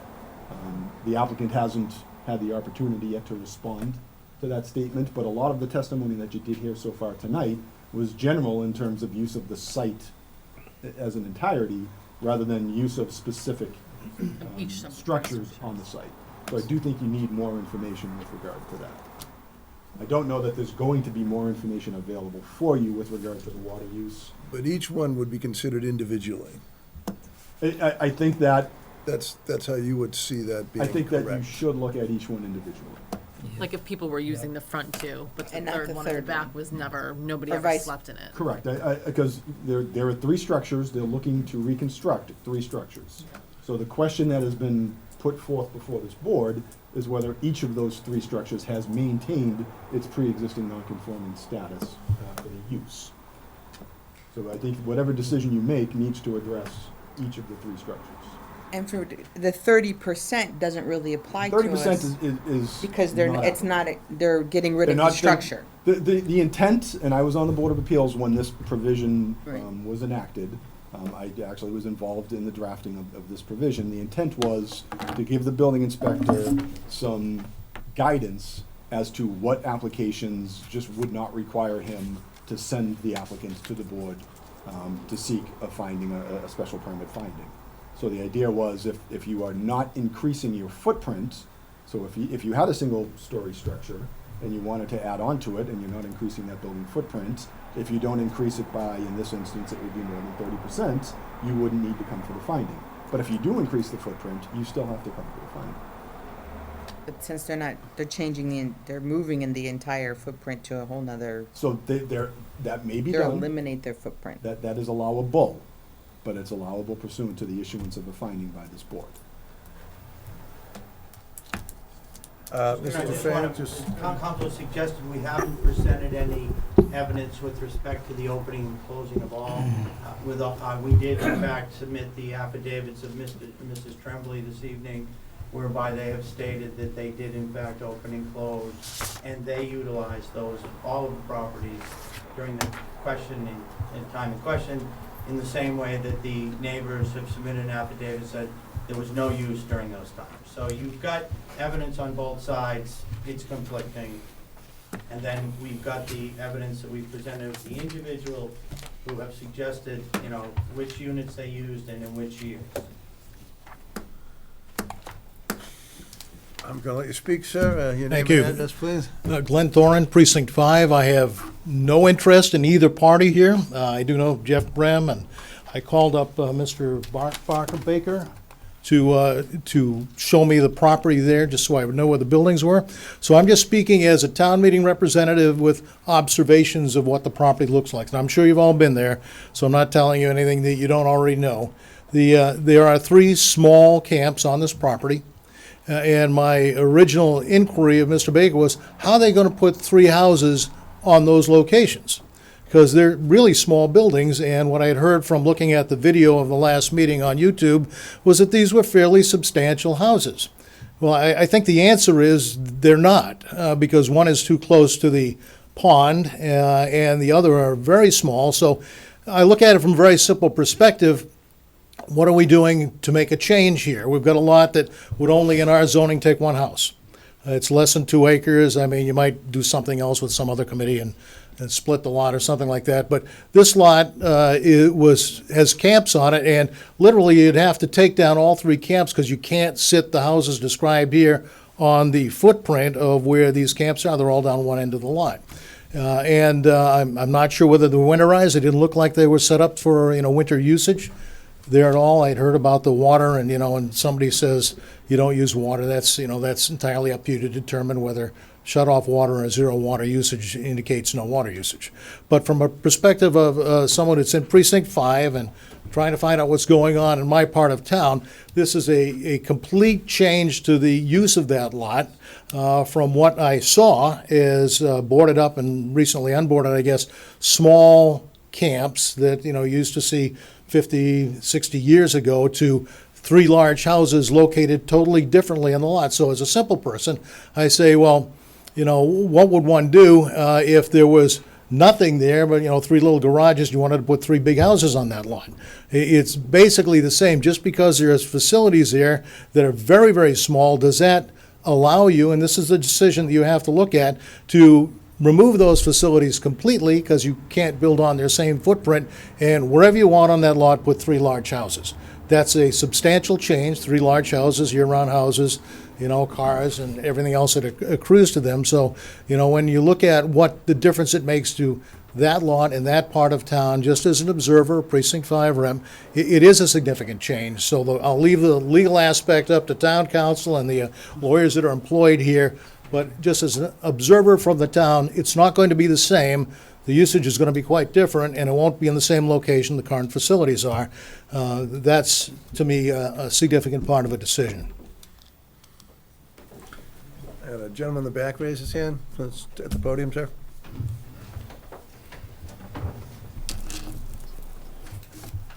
Hi, I'm Ron Wetmore from 5th Lane, 45th Lane. Just some general questions. My understanding is that none of this would be allowed without Board of Appeal, not special permit. You've got houses that are straddling lot lines that you would not be allowed to put an addition on. You would never meet setbacks. Yeah, no, that is true. If that house was straddling the lot line, you'd either have to move it to meet setbacks, or you'd have to go for Board of Appeals for a variance, correct? Well, you spoke up, sir. I'm just... Mr. Chairman, can I answer his question? You may. Those structures constitute pre-existing non-conforming structures. That does not mean it's not straddling a lot line. No, that's exactly what it means. It is straddling. Right. It doesn't meet your current setbacks. Right. It doesn't meet your current So it's Board of setbacks. Appeals, not special permit. If I could answer your question, sir. Your bylaw says that if you have a pre-existing non-conforming structure that is a 1 or 2 family home, you can actually do things to it by right. We could rebuild those homes. We could expand them by 30%. On their footprint. On their footprint. We could add on 30% of the footprint, even though it wouldn't conform, because it's pre-existing non-conforming, it's grandfathered. Then we could have a second floor, because No. that's not an increase. No. Well, maybe town council should answer it then. Yeah, I'd Can like you- an answer, can because you none of take this a makes pre- any sense to me, any And way, we're not shape, or cha- form. We're a pre-existing non-conforming use in the sense that we have 3 structures on a single lot. So as fact, whether or not we could keep 3 houses here, we can. It's pre-existing non-conforming, it's grandfathered. Can we rebuild those structures where they are? Can we add 30% to them and then add a second floor where they are today? Bylaw says we can, by right, without a special permit, sir. The only Excuse reason me, we're no, here I'd like for to clarify a special point, sir. Am I incorrect, Mr.? Yes, you are Town incorrect. council or You building can't inspector? build on someone else's land. So the ones that are on your land, I agree, you could expand them on their footprint where they are. The ones that are straddling the lot line would require a Board of Appeals decision. So, Mr. Chairman, let me clarify. I think that there is a valid question being raised as to what the implications are to a structure that is located partially on one property and partially on another. That is a title question that the Board of Appeals has absolutely zero jurisdiction over. So the Board of No, I Appeals could agree. not grant a variance to allow construction on someone else's property. These structures, I will tell you, structures have been there for more than 20 years. So they're going to be subject to an adverse possession claim, in which case title would vest in the owner of the structure, which means they would be allowed to be reconstructed. Perhaps, that'd be the land court to decide. The title issue is way outside this board's jurisdiction. They would not be able to make any sort of I agree. ruling on that issue. But having said that, you could not issue a permit to alter the structures that are straddling currently, the way they exist. I'm not sure that that's correct. There would be a claim of ownership based upon the adverse possession. How would you claim. meet the setbacks, sir? It's a pre-existing non-conforming structure. Not once you expand it. Yes, it is. Yes, it is. I understand, but you can't, The how are zoning you bylaw expanding it? The zoning bylaw specifically states that you can expand within the footprint up to, in this instance, because of the lot size, up to 30%. And it's not doesn't even require a finding from this Board of Appeals. If you do more than 30%, it does require a finding that what you're doing is not substantially more detrimental. to Well, the I would neighborhood. suggest that maybe the deed get cleared up and the adverse possession get cleared up before these things get brought in, because everything here seems like it's a Board of Appeals matter, not a special permit. First of all, this is the Board of Appeals. I understand. And We the do Board of grant Appeals does special issue. permits. But it's not, I mean a variance. I'm sorry, I misspoke. So, but it would not require a variance. The interesting question here is because they're actually proposing to move the location of the reconstructed structures, your title issue would go away. Because they're not proposing. I understand, but to you're not- add on to the. You can't structure move that them, is though, current. that's the point. And again. You can't just put them wherever you want. I'm going to disagree on that one, and I actually did look up a little case law, after I had spoken with Attorney McHugh earlier. There's a case called Gale versus Zoning Board of Appeals of Gloucester, sorry. That one. Good Lord. I'm with you. I'm with you. Utah? In which the appeals court very, very specifically stated that you can't, and this actually had to do with a smaller seasonal structure that was being torn down and replaced with a larger year-round structure. And the appeals court said that you can do that. It does not require a variance. That was actually the specific question in that case. It does require a finding. And that's what the applicant is seeking from this board. And the board is not necessarily required to grant a finding. There are a lot of things that it needs to make as a determination before that happens. But it's theoretically available to the applicant as part of this process. I suppose you can ask for whatever you want, but I don't know. I don't see it. It's a everything around there is single family. There's no condominiums. There's no association. I don't know how we regulate how many boats go on the lake, who the condominium can allow access to on the lake. We've had a lot of problems on that lake. We've spent a lot of money in weed remediation, probably close to $1 million at this point. So the neighbors do have concerns here. And again, I think this is stretching the limits of a special permit right to its, and I don't believe it falls under it. And again, I understand where you're coming from. The case you bring up is a single-family home on a lot, not 3 homes. 3 seasonal cottages that are now going to be year-round homes. So in that case, the court did look at that issue, and that is one of the things that was examined as part of whether or not it was substantially more detrimental. And in that instance, the Board of Appeals had found that it was not substantially more detrimental. But that is part of what this board is going to have to wrestle with when it makes its decision. All right. No, I've spoken my piece, I guess. Thank you. I'm going to ask, from the town's point of view, whether seasonally or year-round, there's no distinction. The tax is the same, the requirements of the property are all the same. There's no distinction between having a seasonal home and a year-round home. A very vague distinction, which obviously is not particularly prevalent in Chelmsford, but certainly if you'd see like down on the Cape, under state requirements, if you're looking at Chapter 40B applications, the state only counts year-round housing units towards your total housing units.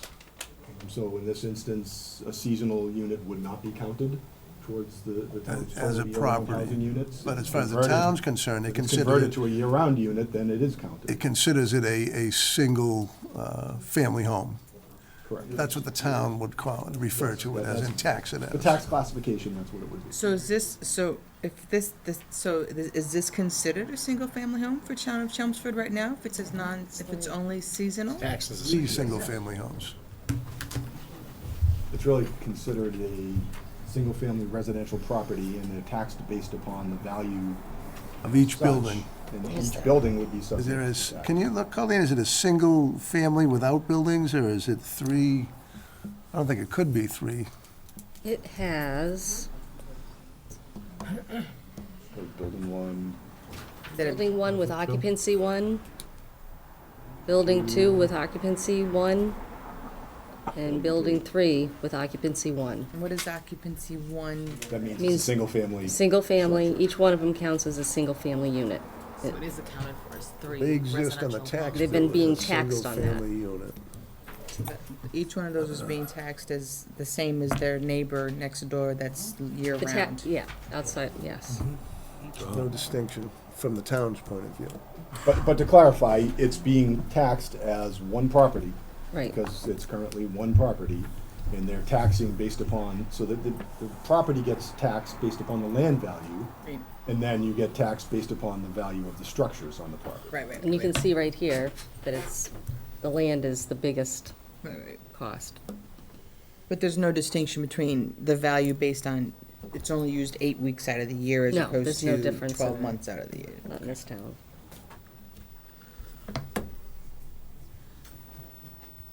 I'm Maureen Baker. I live at 24 7th Lane. I'm married to Gary Baker. And the one thing that I really ask you to consider is that there's a lot of people in this audience that are not going to be there and not going to be impacted by this. Ron's going to be impacted by it. Gary and I are going to be impacted by it. Mr. Brem and Mr. Tremblay are going to receive substantially more money for this property, okay? But they're not going to be impacted for the next 5 to 10 years with the increase in traffic and the increase in population and the increase in size. And they are not 2,100 square feet. They're 2,500 square feet with the garages and the porches, which when they're representing it, okay, they're representing it with the porches, okay, of unfinished space. It's urbanizing it.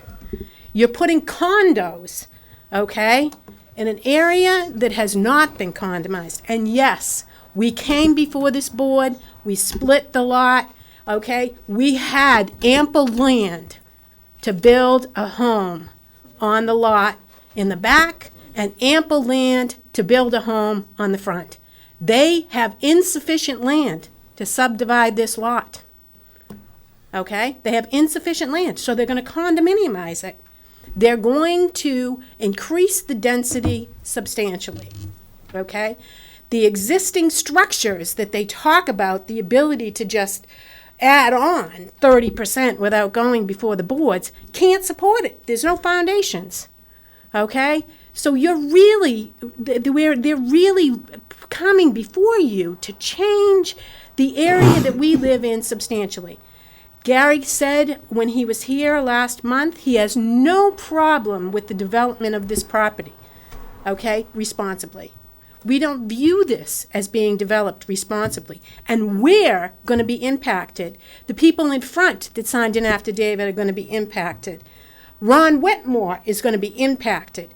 And if you look at the map, okay, the immediate neighbors have full acre or 40,000 square foot lots, okay? The people out front do, the people next door to us, Rob Harmer has a 40,000 square foot lot. The people out front, in front of Rob's do. The people next to Rob have 1.65 acres. Okay? So yes, where does the neighborhood begin and where does it end? If you go way down, okay, and they keep referencing 4th Lane, that's not the immediate neighborhood. That's not the immediate neighborhood for density. Okay? The immediate neighborhood have half-acre lots. So there's going to be a tremendous impact on us that are living close to this area and also on the waterway. And I also want to clarify something. When I was here a month ago, I made it very clear that all of these people that came to testify, okay, were his grandkids and came out to party on that property. Okay, and you can review the statement that I made when I was up here. And yes, they did. They came out, they fished, they drank, okay? The change in use after Alberta died was substantial. They pitched tents on that property, okay? And when you look at the water usage, okay, Jeff can present anything he wants, but it's substantially, they can't even record it, okay? They can't even record it from 2012 to 2015. They can't even record it, okay? The water was turned on, but there was no record of use, okay? So I ask you to consider the people that are going to be living here, the people that have worked really hard to live here and paid their taxes and work every day. Those are the people that are going to be impacted by this. Not all the people that came out to party that can't party there anymore, okay? Because they can't pitch tents there anymore, okay? Those of us that live there and work there and we built our families there, we're gonna be impacted in a big way by this. This is urbanizing this area, okay? It is. Thank you. Can I ask you a question? Oh, certainly. Ms. Baker, Ma'am? can I ask you a question? I'm sorry. Over Up here. Up here. Right here. Hi. Sure. Hi, sorry. So how big was your lot before it was We had two, so you're gonna ask me exactly? I mean, There were two buildable house lots when we subdivided, so there was 80,000, So it's about 2 90,000. acres. 84,000 Okay. square feet. And how big are the houses, how big is your house and the house in front of you that was built after I that? beg to differ with what was presented here as 5,100 square feet. There's not. Gary, how I many didn't know square if that feet was is your there? house or a different house. So, That's not my job. Can you so it's more in the area of 2,800 square feet. Yours is about 2,800. And the one in front of you, in the front lot? It's all in the property card. The one in the front lot is in the area of 26. And I have to tell you something, this information is available on the Chelmsford website. It's right here. It's right here. I'm pulling it up as you guys are talking. 20,000. This is, 3,500 square feet. 3,500 living space This is- for the red. this is your house. This is your house. That But we're- includes the basement. Okay, so when he discusses the fact that he has 2,100 square feet, he has 2,500 square feet with the garage, but he has another 1,500 square feet with the basement. So he's got 4,000 square feet. 2,500 and 1,500 is what? Is 4,000. I thought I added right. Did you say your footprint was 1,500 square feet? 14. Okay, 1,400, I'm sorry, 3,900 square feet. So what is, so. 1496. So what is so if you're comparing 50, if you're saying. I didn't include No, the no, no, basement. No, I'm sorry. So you're saying 5,600 square feet, you're saying, that was your argument, right? Was 5,600. So what's the gross area for your proposed I houses? said nothing more than what your town records say. Right. Gross So- living area 5676, living area 3,500. Okay, so what is your gross area for your Including your proposed basement. buildings? Your gross area. So we're Including your comparing basement, same your numbers. garage, and your porch. 1496 times 2. No, it's not 1490. That's what you'd have to get a building permit for.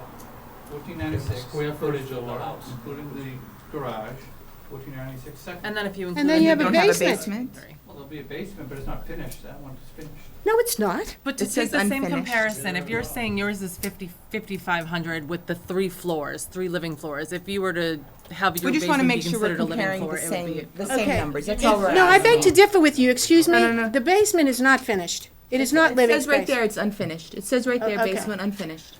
I'm just making sure we're just So comparing apples and apples 1,500 when it square comes to feet numbers. That's times all we're 3 asking. is 4,500 square feet. I'm sure he has the numbers. We just want to make sure if it's gross and gross, if it's gross to living, it's living to living, gross to gross. That's all we're asking, is that we're just making sure we're. Just short of 45. But it is articulating here that her 5,600 includes an unfinished basement. Yeah, so that's with 3 floors. That 56 is 3 floors, basement, first floor, Right. second So floor, yes. that's what they And these have. houses would be All right, to About make it simple, 45. let's talk about living space. Okay. We're at 2,300 square feet. For the first and second floor. The total living area in the home, defined the same way. First and second floor, garage not included, basement not included. Correct. To be completely clear. They're at yes. 35. So including your garage and the basement area. Your largest one is 2,300? Yes. Plus Living the space. basement. Living space. No, yours isn't, your basement's Your not living included in space your is basement. 3536. Okay. Our living space is 2,300. There's your apples to apples. But you didn't call that out earlier, sir. You called theirs 5,000 and yours 14. 14. That's fine, that's fine. which is quite Well, a that's why we're So, clarifying. That's why but we're you know what, clarifying. you're looking at That's why we're very large homes, 3 of them on an That's what we're acre. trying to understand. We're trying to make You're sure looking that at, and they can't, they're on an acre. Because We they, are not on an acre, we're on 1.8 acres. I don't understand where the acre is coming from. because you can't build by the pond. Well, either can you. So take your 0.9 acres and subtract all that area and you're not even on a half an acre. I'm not condominiumizing. Oh, wait a minute. No. Mr. Chairman, if I may, let's get this condominium issue out, because town council has already opined to this at the last meeting. Condominiums is an ownership function. It's not a use. The use here is single-family homes. Your building inspector has determined that. Town council has determined that. We're not changing a use. But the Condominiums are not a use. It's an ownership. And the only That's all way it is. that you can increase the If you density, want to talk about density, sure, you can take how many buildings per your lot and divide it. But we're not asking to do that. We're not asking to create 3 lots here. We will have a 1.8 acre lot with 3 homes that have 2,300 square feet of living space, and it is a use that is grandfathered. It is allowed. We can have 3 structures here. We can have the 3 structures that are there now, in their location, increase 30% without any permit from this board. We go get a building permit, and as long as those numbers I just said are correct, we build them. And you know what? That might be what happens. Now you're gonna get 3 houses jammed down at the end. They're not gonna be as nice, they're not gonna be anything. But they will exist. Those rights, the rights to have 3 houses, the rights to rebuild them, the rights to move them. By the way, moving them, we make them completely conforming to all your setbacks. Seems like an improvement to me. And I would ask this question of the Bakers. Their house at 3,500 square feet of living space, was that built new, or was there a camp there? Was there a prior home there that was added on? Probably made 3-4 times bigger. Okay? we had the What is land to do answer it. there? We had the land to do it. We You have the don't. land to do it. You don't have the land to do You it. didn't have frontage, you had to get a variance from this You don't board. have the The land. question I have, Mr. Chairman, is, it was their home, not the land. The structure that was You there know, originally. honestly, what they did really isn't applicable here. It is We've got to though, make a Mr. Chairman, decision. Because as Attorney Robbins said to you before, why should our clients be punished for being the last one to the dance? All of these homes in this area, including the Bakers, were old camps, small camps. And they all came in and they got permits from you, or they got variances from you to improve their homes. Okay? My clients, they just kept it in the family and used it as is for all the time. They have every right to come in and rebuild them. They have every right to have 3 homes there. They have every right that we've talked about. They just didn't want to do it till now. So the fact that these other people all did it before, it is germane, sir. They've all done it under your bylaws. We just want to do it now, not 5 years ago, not 10 years ago. Why are we being punished? Because we waited.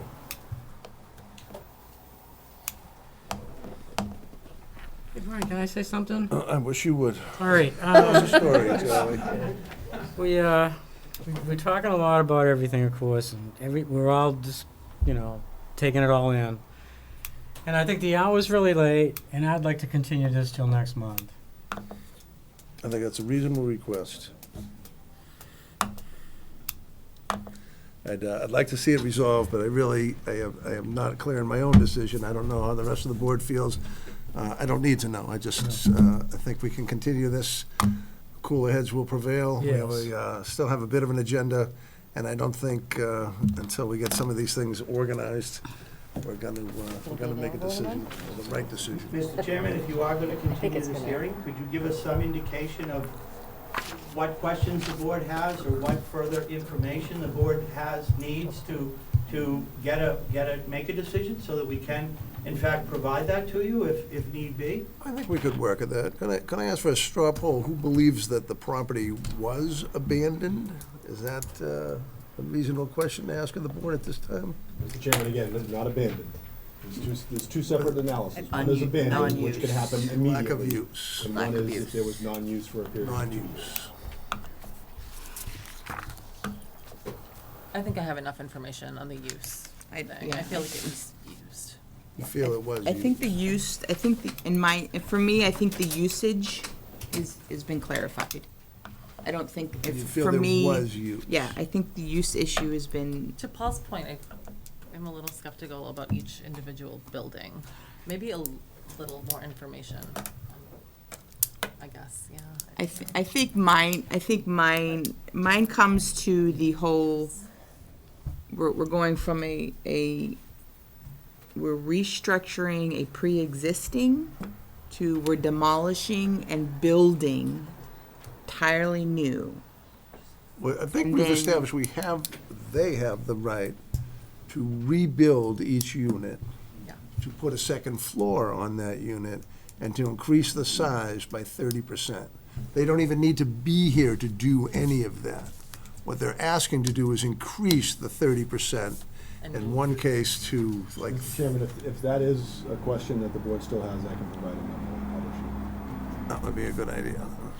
Wait a minute, I'm sorry, so they, No, in the footprint. existing footprint, yeah, it says in the existing footprint, work to structure will remain within the existing footprint not to exceed 30%, And correct? So, and I discussed this. It continues. So that goes to the question of whether or not the building inspector can determine that there hasn't been a alteration significant enough to require the applicant to seek a finding.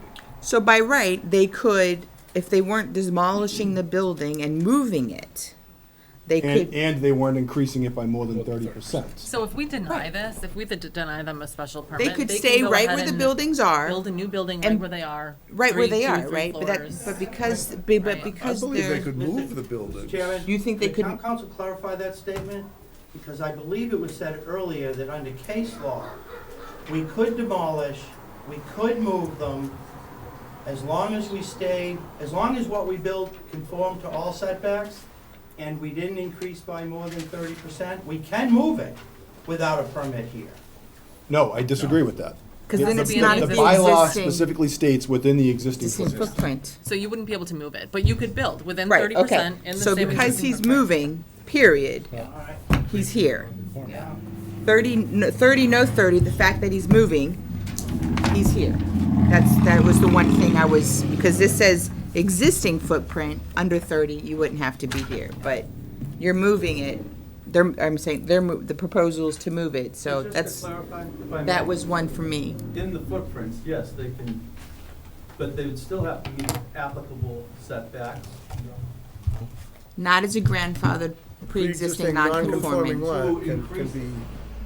Not under They can only go to pre-existing, 30%. only Once they go to 30%. 30%, Then they have to come here. That's my point. That, under In the 30. footprint, in the footprint. Mr. Chairman, if I can Under clarify. 30% in the footprint, they don't have to, they can do whatever they want. If they're under 30%. So and our bylaw, See?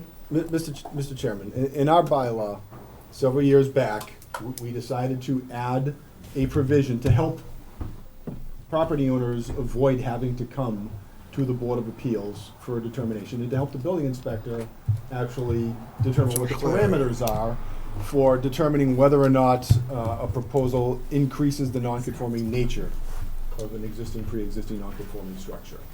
So that's when this chart was added to the zoning bylaw with regards to the 10, 20, or 30% based upon the size of the lot. But that it specifically states existing footprint. The work to a structure that will remain within the existing footprint, which complies with building height requirements. So, and that's been the attorney's argument was, if they would stayed within the 30%, they wouldn't have had to be here at all. But because they're moving the structures, they would had to have come anyway, because it's not remaining within the existing footprint. Am I understanding? That's my interpretation. Okay, that was what I wanted. That was one sticking point for me.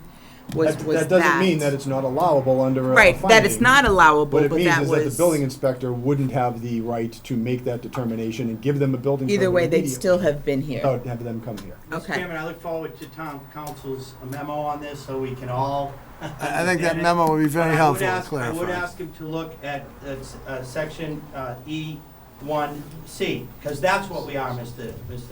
Town Council. We are not proposing to build the existing footprint. The bylaw says the following, by right, non-conforming single and two-family structures, right, may be reconstructed, extended. And we've already determined that reconstruction includes moving it, right, taking it down and moving it. We did discuss that. The following circumstances, A through D, shall not be deemed to increase the non-conforming nature of the structure, provided the gross square footage of the non-conforming structure is not increased by more than the standards in the table. Then you go to C, we are C, other encroachments. The work to a structure which encroaches upon one or more required yards, that's us, where the alteration will comply with all current setbacks and building heights, extensions of the non-conforming structure along the same line. We're not proposing that. We're at the first sentence. Our work to the structure will meet all of your setbacks. So we don't need a permit. However, that earlier paragraph tied us to the chart. Ties us to the chart. We're not D, we're C. And C is tied to the 30% by the opening paragraph. And again, I'll let town council look.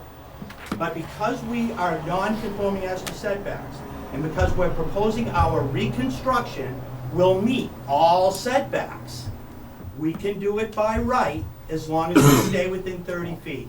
So we can move the structure, stay within 30%, as long as it meets setbacks. We're not a build in the footprint proposal. If we build within the footprint, now we're allowed to increase that non-conforming setback as long as we stay on the same line and we stay within 30 feet.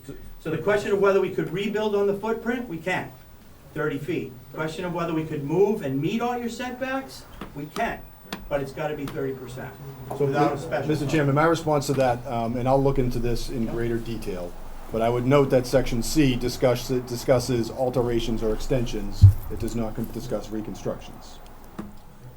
We'll look forward to your memo. Yeah, so I'm at a loss. I think I would like to I don't know what to do understand, here. like, I this really family don't. wants to make the most money they can make off of this property that they've owned forever, right? As I would like to everyone else has understand done. if we deny the special permit, what are their backup options that don't require them to come before We us at all? really can't Because even then- consider that. It's not even our purview. Well, my But then I other, think you can understand if I what's think more my other detrimental, if us my other approving question, it or I not. don't know if, Threat. can we, Can't do that. do we have the right to say Not really. reduce or limit the number or the amount of overage? Because one house is like 300% over a pre-existing building.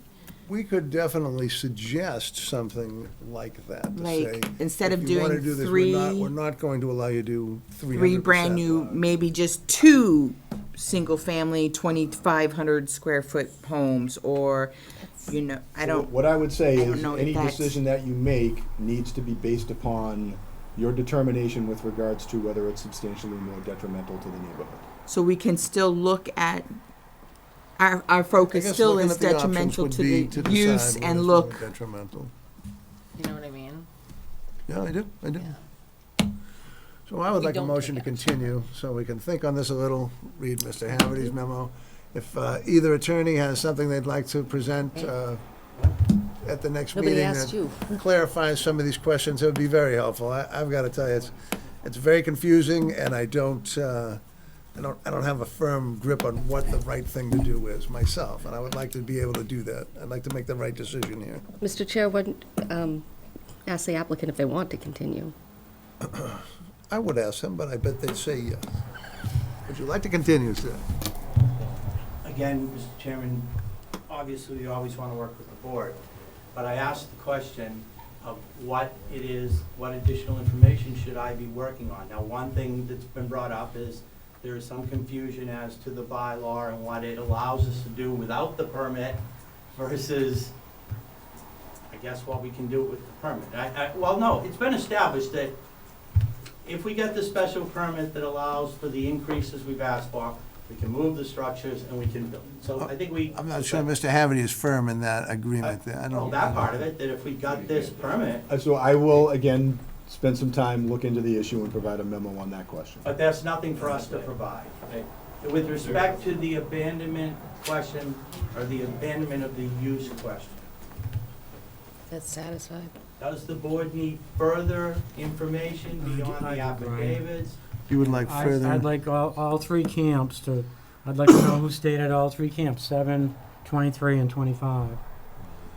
And the years? Yes. The use of each. And we're also in agreement that our burden is to show that there was no 24-month period consecutive. That's a certainty. That it wasn't used at least one day. Is that not the law? I believe that's the correct interpretation of the abandonment or non-use issue. Can I ask a We'll question? provide that information. Can I ask a question? You can. In providing that information, do they have to substantiate that information by more than just testimony by the people that are going to reap huge benefits? I mean, the water, the water disbursement was a really tangible disbursement. They didn't even use enough water for it to even record. Okay, so how are you gonna determine by just having one of these kids come forward and say, I slept in it? Okay? I'm The not only even sure you're evidence you required have to of sleep there. abandonment is a statement by two neighbors saying they've not seen a single use in 6 years. No, you have the water use as also to back. It's just getting too contentious. I'm gonna ask for a motion to continue this at this point. We have a motion, we have a second? Second the motion. Second, Aaron, all in favor? Aye. Thank you for your time. And I can't tell you how happy I am to leave for the next, I almost left an hour ago. The We're rest gonna take will a be 5-minute easy break and compared to then this. we'll be opening. There's some more questions. I have a lot. I can't believe I Stan's just want to still there. look over the numbers a little I bit. know, she's saying it. Surprised you didn't leave.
construct a new 32 by 28 three-car garage that will not meet front setback or any other relief that may be deemed necessary.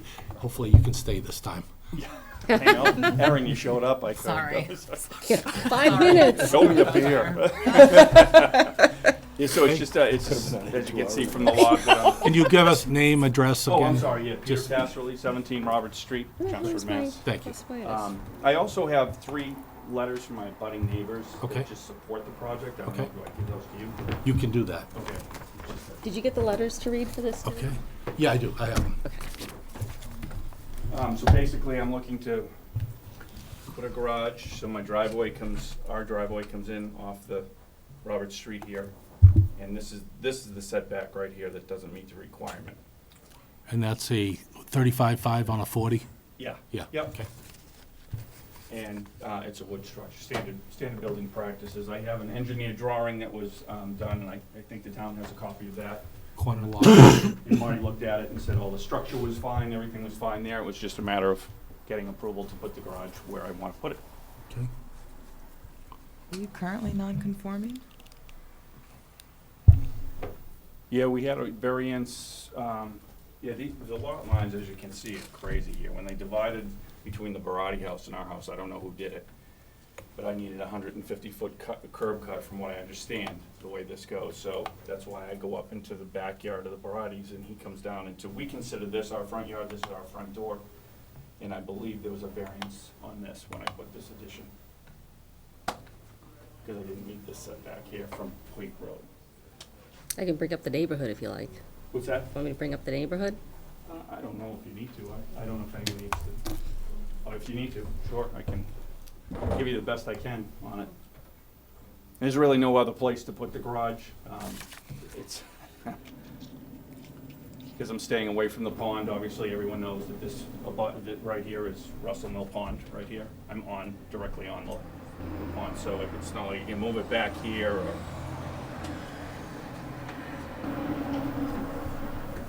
Okay. Any questions here, or any other questions in the audience about this application? Nothing here? Okay, I guess we're gonna go to the letters. Okay, I have a letter from police, no comments. Letter from engineering. There are comments. The proposed addition will be near or possibly over the existing sewer service. Applicant must contact the DPW Sewer Division to coordinate any necessary actions to preserve or alter the sewer service. It's not going over it. I know that for a fact. Consideration should be made to all roof drain dry wells. Erosion control devices must retain the sediment on site. These must be installed prior to any work or Yeah, they show it on the demolition. plan there. I don't know if you can see that dotted Yeah, line. That's what- no, these are just, Okay. These are standard, all right. standard read 'em. All comments. right. Have to read 'em. I'm a rookie. Yeah. That's okay. fire prevention, no comments. Okay. It's not And that's it. I have your abutters letters, which I can also read in. As an abutting neighbor to 17 Robert Street project, I, Gail Barati, support his request to build a three-car garage and have no objection to the project's design. And as you mentioned, they're your abutting neighbors. Okay. As an abutting neighbor to 17 Robert Street project, I, Greg Trelligan, support his request to build a three-car garage and have no objection. These are very strangely similar letters. As an abutting neighbor to 17 Robert Street project, I, Gail, Gardetto. here we go, Oh, yeah. support his request to We're all build a friends. three-car garage and have no objection to the project's design. They told me I could build a castle, one neighbor, so I just, you know. Well, Okay. I guess we know who's throwing pool You parties. should have gotten that right in. Until you have that application in front of us for the castle, we'll stick Yeah. with what we have No, right I'm here. not building castles. So if there are no other questions, I'll look for a motion to I motion. close. I second the motion. Okay. Charlie motions. Second. Second by Jamie. All in favor? Aye. Aye. I guess there's 6 of us, so who's not voting? Ida's out. Ida's out, okay, so, all right, so we had majority. Okay. I'll make a think we motion have to everything. approve, yep. Okay. Everything. I We have everything? second the motion. Let him finish. Finish the motion I'm first. sorry. Everybody's I know tired. it's late, Approve but- Special permit on 195-8 for 17 Robert Street, with consideration of all the letters read into record. Okay. This was good. Jamie? I'll second his motion. Okay, great, thank you. Okay, thank you. Joy, good luck. Whee, that was I'll quick. vote. Got Brian outside. Don't we have to vote? Call me tomorrow. Oh. We just motion Do we to all- approve. Oh, okay. All in favor? All in favor, sorry. I was so happy to leave too. Goodbye. Seeing as there was nothing before this night. Is Brian coming 290 back Old now? Westwood Road. Yep. Is he coming back? Yeah, he's coming back. Westfield Road. Colleen, can you see him? Who? You can't see Brian. Oh, Mr. Brian? Chair. Do we really need him? No. Hey. Went pretty fast with that one. If the rest of us have to be Yeah, here, well, the chairman I am too, but- definitely has to be here. Fast. Well, you know. Yeah, we didn't discuss hamburgers, hot dogs, or chicken dinners or anything. No chicken dinner. You know, I realize people are getting impatient. I don't know how to not let people say what they want to say. And Let's go. put a lot of time into it. I wonder where we were. We're on 290. 290 Old Old Westford. Road, Old Westford. 290 Old Westford Road, Jim and Dina Lane, for a special permit under 195-8 to construct a new 26 by 26-foot two-car garage that will not meet the front setback, lower corner lot, and any other relief that may be deemed necessary. Good evening. Good evening, members of the board. My wife Deanna and myself, Jim Lane, 290 Old Westford Road. We've owned the house for 22 years, and we're seeking a special permit. We have a corner lot on the corner of Thomas and Old Westford Road, and my understanding of the bylaw is that we're subject to two front lawns or two front yard setbacks. So we're seeking, I think it's about 9 feet relief on the Thomas Road side. 8.5. 8.5. So. Didn't we? Never argue with Colleen, she got her numbers. I thought we. I may be remembering incorrectly. I thought a lot can only have one front. No, it's a No, corner lot. lot. It's a corner It lot. has to have two fronts, but he doesn't have a rear. He has no Not a rear side. setback. So he's got two 25s and two 40s. Got it. And the question we talked about was whether that could be a hardship. That is what we talked about. Yeah. No rears. Remember, Brian? I Could be a do. hardship. I do too. What do we have, 31.5, is that it? Mhm. So they would have the setback were it not a corner lot. Right. That was the plan, right, Dina? And this is a special permit, they do not need a hardship. Yeah. Yay. Just add for the record, we don't have any special permits or variances on the land today. It's all conforming. And it's just gonna be one cabin. Just One kidding, cabin. just kidding. No tenting. And no chicken dinners. No chicken dinners. Keep chickens, yeah. Yeah, you can have chickens on this lot, you know? Are there any questions from the time for board chickens, regarding Paul. this application? Could have tax benefits. They could have brought chicken and would have been. That would have been helpful. Just where is your driveway? Yep. It's on Old Westwood. It's on, it You're comes in. on Old Westford. Yeah, it comes in from Old Westford Road, right here. So that corner right there, is it one car already, or you don't have a garage at all? No, there's a two-car garage that's here. This would be two more. I'm gonna pull So up you're gonna the, go to a 4-car? It's gonna be one door. One door, but it would be two bays. And that is gonna exit onto Thomas, or is it No, gonna exit right, onto the Old Westford? same existing driveway would be widened out to the mouth of the new garage. You should have some plans, there was some plans submitted. I'll pull them She's up in got a the second. other I'm one just back up there, pulling too, up the, scroll down. Kids sitting I'm driving. not seeing, is your lot. so you already have a Doesn't show 2-car, driveways. so. and Where's the? besides, yeah, Is I'm not the seeing existing the two-car gonna be plan. converted into living space? No. Stay in the garage. And truth be told, I have two collector cars, and I have a couple of motorcycles that will be going in there. Yep, yep. A couple of kids. I was wondering if that was the I was just impetus. gonna say, I thought you said it was for the Close to driving kids. age. Well, it's very Them too. dangerous on the main road, so this will allow A little more room to maneuver. And park. and park. Oh, it's nothing. Do you have a plan? I didn't see a. It's in the folder then. If I didn't scan it in, it's in the folder. Which you have. What are you looking for? The plan? The building plan? You have plans for the, I do, yep. I'm saying, because it's, Oh, that's just the folder from the last one. I mean, I You could can see if take they this didn't you have a want. garage to make it a non-conforming lot, but they already have a garage, now they're, Yeah, because it's going, it's really turning it into a too big, bigger, non-conforming, adding on to to make it the a four-car? original one, right? Yeah. It's gonna set back a Yeah, little bit. yeah, right, you can see that. It's just this, what we have, you can't see driveways, you can't see anything here. Yep. We're not adding any the driveway that's there now is the same driveway that we're gonna use for this. So is there already like a couple of parking spots in front of where that two-bay is gonna go? No. There isn't? No. It's just land.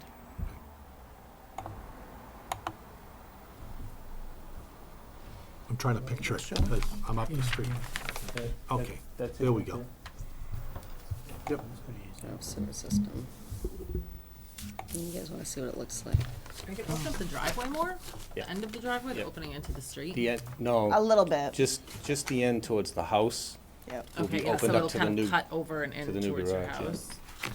So the actual, like, cut into the road won't get wider.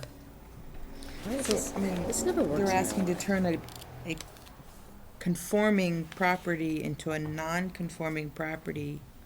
that happens with every special permanent variance we grant. Yeah, that's what it's Well, for. Not necessarily, but every Well, I mean, with the special conforming permit, lot it's not. we grant a variance or a special permit for it does Pretty become non-conforming. non-conforming. Provision that allows I a guess reduction of the setback requirement. I haven't seen one yet. Oh, this is Every fun. special permit I've seen has been non-conforming to continue to be There is one, non-conforming. but what was it? Yeah. We get them all.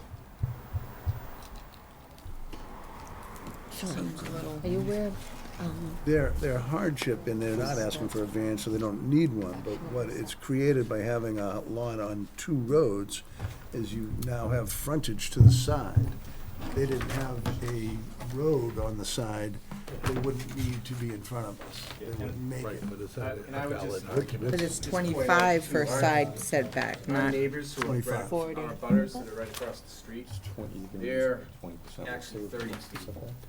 Now, 25 I don't know if you call that a pre-existing non-conforming or not, is the but same side exact setback, house, but that but one's they're 40. 30 feet. You can see the distance that they have to He's got Thomas a Drive as far as. And it may be, well be when that was constructed, the 30 was acceptable. I don't know. I don't know how old the house is.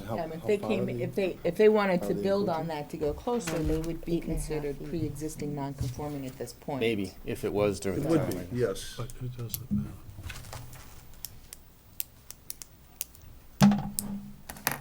While we're pondering, I'm gonna read the letters. Engineering has 3 notes. Erosion control devices must retain the sediment on the site. No new curb cuts into the pavement of Thomas Drive are permitted until the end of 2023. Those are from my file, unless you That is want them not a back. request. And Did you consideration give should be them made that? to install Oh, new I thought strain they pulled it out of the drywall. file. Sorry.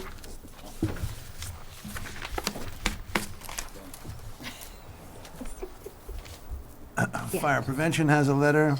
Who may concern regarding 290 Old Westford Road. Fire prevention office finds the following in regards to the proposed addition at 290 Old Westford Road. The attached garage shall be outfitted with hardwired heat detector for each garage bay. In addition, a hardwire smoke carbon monoxide detector shall be installed within 20 feet of the interior garage door and interconnected to the heat detectors in the garage. All detectors shall be installed in accordance with the standards contained in 780 CMR. The applicant is advised that further upgrades include a full fire alarm system, upgrade being required based on the scope of construction. Final determination will be made at the time of application for a building permit. This office would approve of this application with this condition, and I ask the board to make this letter part of their approval process. Respectfully submitted, Daniel Kostafis, Captain, Chelmsford Fire Department. I have a letter from the police for 290 Old Westford Road citing no comments. I have a letter from the Board of Health for 290 Old Westford Road with no comments. And that is the extent of my letters. Yay. Does the board have further questions of the applicant at this time? I'm going to open this up to the audience. If someone would like to speak in favor and opposition to this, now would be the time. 69, it's 40,000. And I'm glad no one's standing. Make a motion to close? Motion to close the public hearing. Second. Second by Mark. All in favor? Hold on, before you close the public hearing. Colleen just looked at what the lot size is, and it's 0.69 acres. And the lot area requirement is 40,000 square feet, so it is pre-existing non-conforming as to lot area. Which means that you are allowed to grant relief through a special permit finding. Good job, Colleen. And there actually is a provision in the bylaws, I don't know if it gets used too often anymore, that allows a reduction of up to 20% of a setback. In this case, it's a 40-foot setback requirement, so that would allow up to 8 feet reduction through a Just special off. permit. So He's this much off. just misses complying with that as well. 9.5. But you don't really need it now. Okay. Good. So, yeah, the special permit would be under non-conforming. Yep. Pre-existing non-conforming to non-conforming. Okay. I think in a month or so, that might be an issue, right? There's a piece of. Won't be an issue. A rewrite? The new. This one would be because it's a setback issue. It's not the 30%.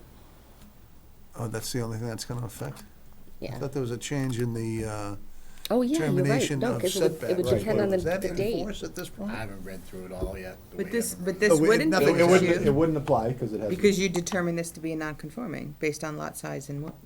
It's a town meeting warrant article that he's talking Yeah. about. She's Right, so talking if about. if the warrant article passes, it will change how pre-existing non-conforming the structures are. 1960. It actually will would provide affect greater you. protection to property owners than what's currently in the bylaw. Yes. Thank you. So that they would go back to the date your house was built and do the zoning at that point. Okay. That would help people, I think.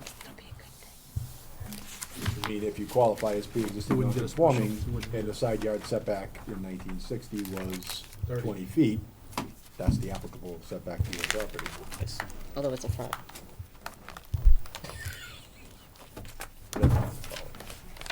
Okay. Better? We're done. Shall we close? So I'll make the motion again then? It's okay with Paul, you can. Yeah. Sorry, I just wanted to I'll clarify that. I'll second it again, and if he says anything, well, All in favor? Aye. Okay. Just to clarify. Questions or Ida and I are concerns? not voting? Or do we not need to vote? Well, you still need oh, to vote. who's voting? No. 1 through No, we 5. only need the 3, 5. 4, 5. Yeah, you and Ida don't need to So vote. Ida and I are not voting, right? Okay. Would that be the case on, is anyone recusing from 34 6th Ave? Or 248 Dunstable? No. Or if you'd like. I You guys can. Yeah, you guys can take that. Well, you can. You're I in. can recuse You myself. guys want to finish this one up? Can we close this? Chairman, can we finish these guys first, You please? can- you can- I mean, they're not going to vote. Get them on their Just way. vote on this and Oh, we'll let them just let go these and- guys go? Okay, all right, we'll get through this, Let's yeah. let these guys go. Getting late, I'm sure everybody's Yes. tired. No, yeah, go ahead. Can we put 7th at the end next I time? motion that we approve Sat through the that one. special permit for 290 Old Westford Road under 195-8 with regards, including letters read in. Second. Second by Charlie, all in favor? Aye. Aye. Congratulations. Thank Thank you so fun. much. Thank you. Thank you, everybody. Have a nice night. It must have been painful. Let's pick this up. Now you two can, if you don't want to. Yes, if you guys want to go home, you can. It's, you're not going to vote, so you don't need to hear it. You're welcome to stay, I'm not throwing you. Good night, guys. Yeah, you are. Good Sorry, night. not to be late. Go have a meal for me.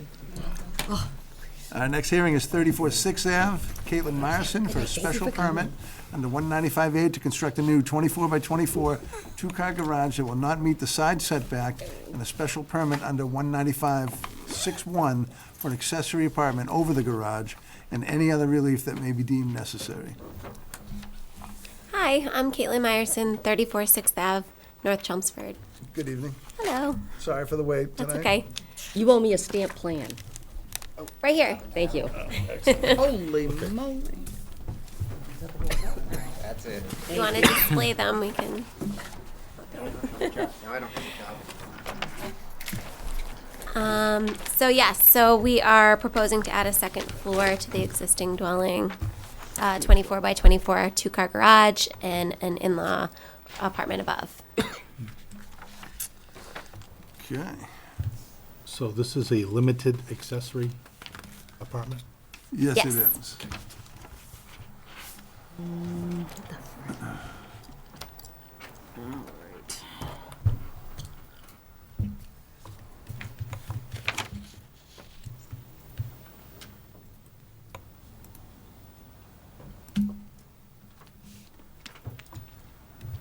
Lot in existence, So, while I'm trying to dig, can you tell us what exactly it is you're asking for? So we're asking for a special permit for, to construct the 24 by 24 garage, that it's not going to meet the side setback with the special permit for an accessory apartment over the garage. Now, are you currently non-conforming? Right. You're currently pre-existing non-conforming? Yes. Okay. So that's the existing plan. So I don't, oh, okay. And your second floor is not exceeding your first floor footprint, correct? Correct. It's Okay, going up so- 100%. So, Okay, so it's just really your second floor, right. or your garage. Those are the original survey, but I have copies. I sent you the new Yeah, one. it was, well, yeah, Do it you was want me a to- photo. You can pass it out to the board.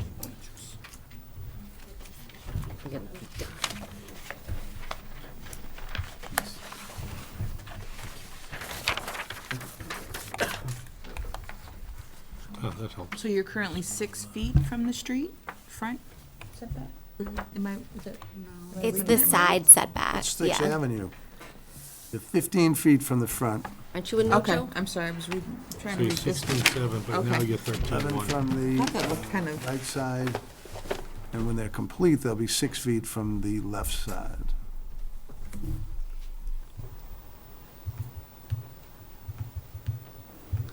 Six feet left side. 6 feet, what were you looking at? Where do you see here? 6 feet left side? I'm looking at 13.1, 13, 1, and 8. yeah. This is what I have in front of me here. This says 15, you have 14 There's new here. plans. This is 11.4.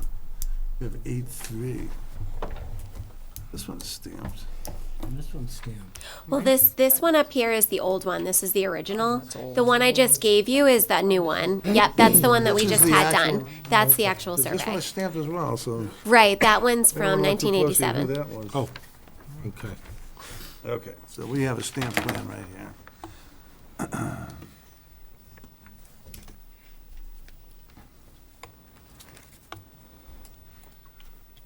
And what's, do you have the square footage of the, It would be 576 for the garage and another 150 feet for the entryway. But the actual LAA? in-law would not contain any of that. The stairway doesn't count. Okay, so it's under the 750 or Well whatever? under, Yeah, yeah. yeah, The okay. 24 by 24 is 576, Okay. and that What's would be number? the second floor. I'm just trying to, oh, I see how they did that, okay. So I guess I'll ask, Mark, do you have concerns with the second entryway as shown? That's what I'm looking at, yeah. It appears that it feeds the garage, the It first does, floor, actually, you and know. allows you passage to the second floor. Yep. Right, I there's, don't think that it would- goes in through I the don't either. I breezeway. was looking at You're the comfortable exact with same thing, yeah. Yeah, No, I think okay, it is good. okay. It doesn't, what we're supposed to protect against is making it look like it's a two-family, Oh, okay. you know, so that, If that were the Kinda primary maintain that- entrance to the second unit, it would be concerning that's in the Right. front of the house. Okay. And That I can makes see sense. why you did it. I like the design very much, No, it's honestly. good. So- Don Anderson, little blueprint. Oh, Don's awesome. Is that a you know? plug? Yeah, I use him all the time. So you didn't come on. So I guess I'll read some letters unless you guys have some more questions. We have, I just wanted to see the lot coverage by size. Street view? It doesn't usually work on this one. who's but I'll going try. into the LAA? So we're actually purchasing the home from my parents. They are going to be retiring in Cape They're Cod. going in. And so they just want a place to stay sometimes when they're in the area. They'll be your parents. Yeah. Okay. Very good. What's that coming up? This is Tara. Is this what it is? No questions at this time? I'll read the letters. Engineering regarding 34 6th Ave has 3 notes. Proposed addition will be over the existing sewer service. The applicant must contact the DPW Sewer Division for permits to move the sewer service. 2, the consideration should be made to install roof drain dry wells. 3, erosion control devices must retain the sediment on site. These must be installed prior to any work or demolition. Now, Sean, should we be making the roof drains part of our thing, or just the letters themselves makes that inclusive? Okay, okay. A letter regarding 34 6th Ave from the police department with no comments. I have a letter regarding 34 6th Ave from the Board of Health with no comments. I have a letter from John Antonelli Sr., dated September 5th. To may concern, my name is Norma Antonelli. I live at 29th 6th Street, North Chelmsford, across from 34 6th Ave. First, I would like to welcome Caitlin Myerson into the neighborhood. It will be nice to see life back into the house. However, I have a significant concern about the garage, as the property to the street does not appear to have adequate space to back out. Therefore, I am not in favor of it. Please send me a copy of your decision. Thank you, Norma Antonelli. Those are the letters I have on file. I think her concern is you don't have enough driveway area at 16.7 feet. Big enough for a car, challenging for a truck. But it is a garage that you could pull Right. into. So we're planning on keeping our cars in the garage, and then there will be space in front of it, obviously, to pull into. Where do you currently park? Yeah, that is. And we have a driveway, can fit a few cars. Is it next to the house or in front of the house? It's next to the house. Yep. It's right where the garage will Yeah, I go. was just gonna say, it's gotta be right That there. yeah, that Oh, whole okay. empty lot. Hmm. And you're building the garage That is tight. over top where the cars That's turn. 16, Oh, I so see what tight. you, Yeah, yeah. just I have think to make it's sure you're in the garage every time. extremely small No lot. storage. Yeah. One of the larger lots over there. Technically, their property ends at 7. Do we know what the lot coverage percentage is going That's to be? definitely more than 16. How much lot usage you're gonna be Use it. having? Less than 30%. I think it's less than 30%. The house is about 1,100 square feet, and the garage is 576, and then it's way. Another 150, It'd be a little, yeah, so it'd be about, 775. I think it's less than 30. We have. I'm not a math Pull out the person. calculator. What was the original, you thought, 1,100? It's about 1,100. Yep. I start glazing over. Not a math person. That's what I was just saying. We were just Not talking about. writing. It's less than 2,000 square feet coverage. That would be 330 square feet. I think it's over. I think we'd have to grant relief for the over the 30% too. So are we dealing with 30% here with a lot size of 6,600 square feet? I didn't view it as that when we sent it here. I didn't look at it in that standpoint. It might be relief from the 10%, 6,600 square feet? But again, you're not looking for relief from that. If you comply with the 10%, they don't need to come to you in the first place. Right. It's only if they go above and beyond that they have to come and get the funding from the board. The idea was, when this was passed, was to try to eliminate a subsection of renovations that, to make Was them not being have to come mired to in the board. this, right. That it would allow the building inspector to simply approve them, give them a building permit, and they would never come to you. The ones that, we're doing a little bit more, would give the board still the opportunity to take a look at them, make sure they didn't have any issues or concerns, and then grant the finding if appropriate. Okay. So that does not apply. Good to know. I don't know why. I'm going to open up the floor to anyone in the audience who would like to speak in favor or in opposition to this application. I own the 2 lots in the back of their house. I have no problem. Could I just trouble you to approach the podium and... What's your name? You don't have to approach the podium. I live on Fifth Avenue. Oh, thanks. What's your address? 34 Fifth Avenue. 34 Fifth Avenue. Thank you. But my lots are across the street. Yeah. For the record, we just need your name and address.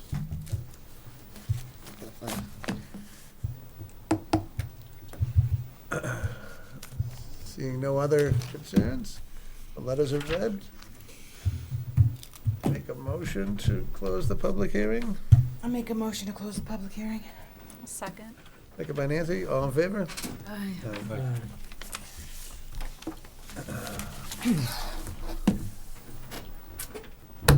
Questions or concerns? Just that driveway length. I guess before we vote, could you actually push the garage back Back a little bit, yeah. Well, wait a minute, Closed right my now. 2 lots go back there. We're What also is the closed. setback We from the can't talk to back? them. We'd have to Oh, reopen. yeah, it's closed. It's closed. Yeah, it's a pretty small lot, but I don't know, I mean, I'm looking at the street view and, I mean, All those streets, if they're backing out, they they are can still small back streets. out. I don't know what the issue is. It's so close to the house? I don't know. It's close to the road. Yeah, I know, Right, but but if the you like look at- 16.7 It's isn't the to dri- isn't to the edge of the pavement. Right. Right. There's a sidewalk there, there's an easement between the sidewalk or space, so there's more, the 16 feet is somewhat misleading, or 16.7. What do you probably have there? Another 8? It's certainly not a busy road. No, it's not. And you're not No, it's just a actually question taking of it any- hanging in the street. Any difference A from parked any car. other garage on that. I mean, she's gonna be, I don't see that it would be. as long as they have the garage door open, they've got plenty of space. If they park in the garage, it wouldn't be a concern at all. Right. Yeah, but that's As not long the, as, I mean. That's not necessarily. The garage. the issue, you know, I mean, As if they try to it's if park they in do their park driveway. out there, if that would be a safety concern, I think. Well, then they couldn't park where they, I mean. Is 6 a it- dead end? It's illegal to park where No. they block It the continues through? sidewalk yeah, anyway, it's on the so. hill that goes down to the lake.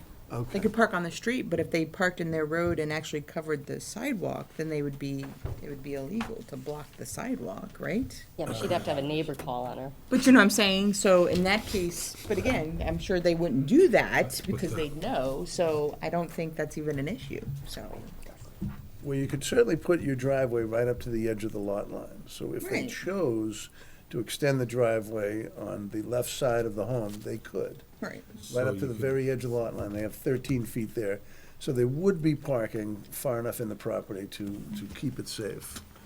Whether they Yep. choose to do that, I mean, if they have an issue with where they're parking on their property, that's creating a safety hazard in the sidewalk or the street.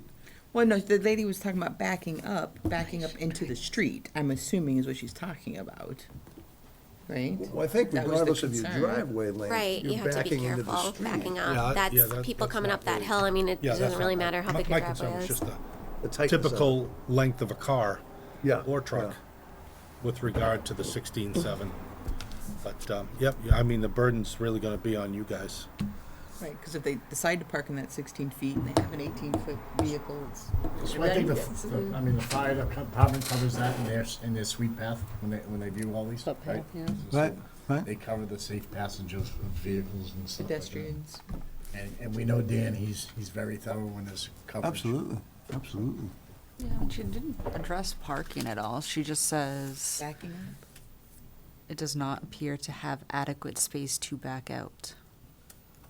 Yeah, that Which- But doesn't, she's would. backing out from that very spot right now. When she comes out of the garage, doesn't matter how far you have to travel before you begin to back out. you don't have to convince me for one more Me second. neither. I'm fine. You can move right along. These Right? are mirrors, we Moving promise. right along. Yeah, right, exactly. I propose a motion to grant the special permit for 34 6th Avenue under 195-8 with regards to letters read in. And 195, 6.1. For the accessory Exactly. apartment. At the garage and accessory, limited accessory apartment. How did you guys get around the fire department letter? Not that I'm complaining. You will be required to It's new construction, hardwire yes, the that's whole why house. he doesn't, gotta come up to code. Yeah, yeah. So it's included, but just so you know. Okay. So I have a motion, Have a second, I'll second. by Nancy. All in favor? Yeah. Aye. Unanimous? Good luck with it. Thank you. so much. Thanks a Good lot, night. guys. Thank Have a good night. Park on the sidewalk? Thank you. One more. What? As Paul said, you can have an Escalade because it's 16.7 At exactly. the same time. Just gonna smug her. Yeah, well, exactly. Our next applicant is 248 Dunstable Yeah, just- Road, John Let Norton. me just I was actually double coming check. from Charlie's For a special perspective. permit We under could move 195A to the demolish and Sometimes we do, reconstruct a new sometimes we 38 by don't. 28 new structure with I an prefer attached hard 24 by copies. 24 I'm two-car garage. blind and one can't see out of the other, Back to another so. release than everything. Yes, I like to be able to I have a manipulate. garage too, it stores all my crap. Nice to Until the see you. winter. Thanks so much. No problem, we'll see you Good soon, night, okay? guys. Did you guys submit your plans yet, or? We submitted plans. I just gave her the bid, and I think I sent them digitally too. Yeah, I sent them. You don't have to anymore, that's what, yeah. I know. Okay, awesome. Thanks so much, guys. Thank you so much, Good night. everybody. That's the issue. No. You're You have to do everything. I'm sure I do. you're not getting out that easy. What's the number in this one again? 268? John, why don't you tell us a little bit what you got planned there? Your Sure. name and address too as well, please? Dunstable. Yeah, sure. Good evening, Chairman and members of the board. My name's John Norton. My address is 17 High Street, Chelmsford, Mass. I'm here on behalf of JJN Realty Trust, seeking a special permit. So as you guys might know, this lot is pre-existing and it's non-conforming. There's an existing single-family structure on there that's about 1,000 square feet and it's beyond repair. So what I'd like to do is knock that house down and build a similar house. I actually built a couple houses next door last summer, and I'd like to build a similar structure on this property. And the reason why I'm here is because it's technically an undersized lot by about 3,000 square feet, which I understand the warrant articles might be changing in the fall. So I wouldn't be required to come here, but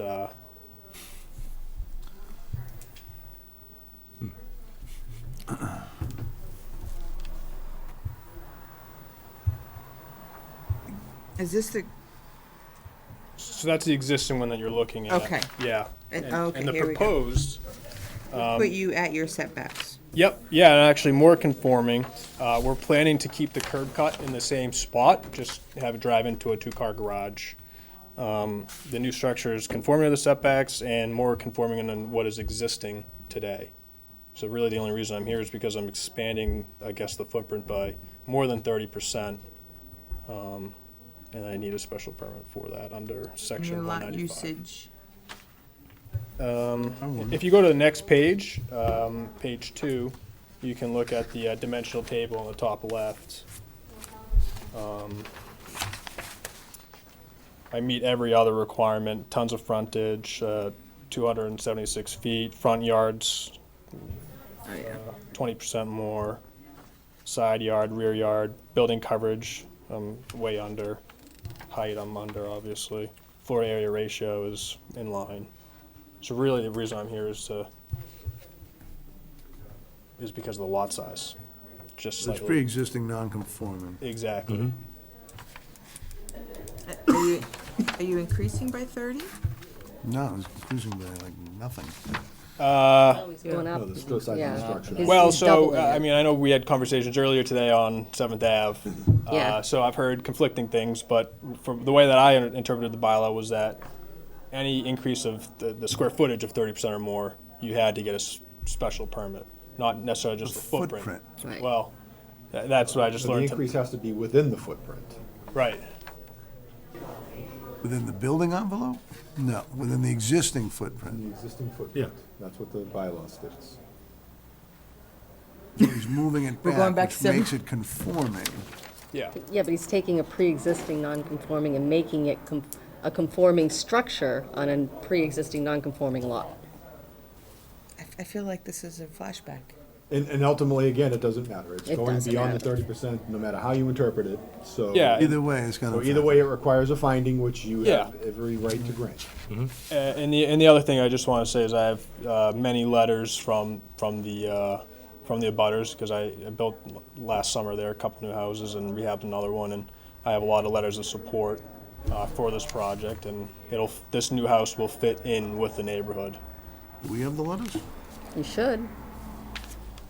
I've only got the Oh, one. you have them. No, I gave them to you You did? yesterday or Then they should Wednesday. be in there. Look in the file. There should be about 10 letters from direct abutters. I don't have a copy of them. I have one more that I got yesterday just from. I'm sure any neighbor would appreciate anything but an eyesore. Oh, and actually, I don't know if you've seen what the existing structure looks like. No, that's would really help. Yeah, this street view isn't working. People are very supportive of this. Yeah. That's what I'm trying to think, Dunstable. You guys just passed it around. That's the existing structure. Okay. Around the corner, it's set back.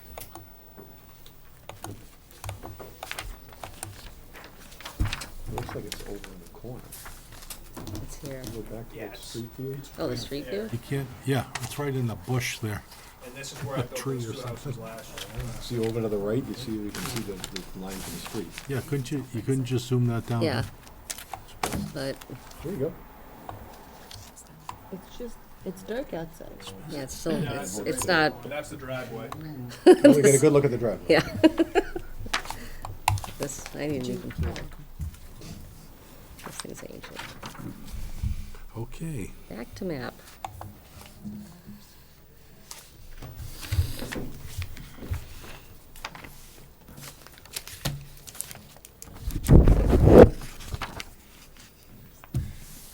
Seeing no further questions from the board, I'm gonna read the letters.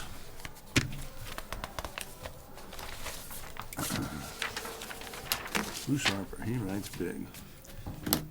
Regarding 248 Dunstable Road, the Water Department, it needs an upgrade on domestic water service from 3/4 to 1-inch service. Bruce J. Harper, North Chelmsford Water District. Regarding 248 Dunstable Road from fire prevention, there's no comments, amazingly. From the police department, regarding 248 Dunstable Road, no comments. The Board of Health regarding 248 Dunstable Road, no comments. From engineering regarding 248 Dunstable Road, the applicant must contact the DPW Sewer Division for permits for the sewer service. Sewer must be cut and capped and witnessed by the sewer inspector. Erosion control devices must retain the sediment on site.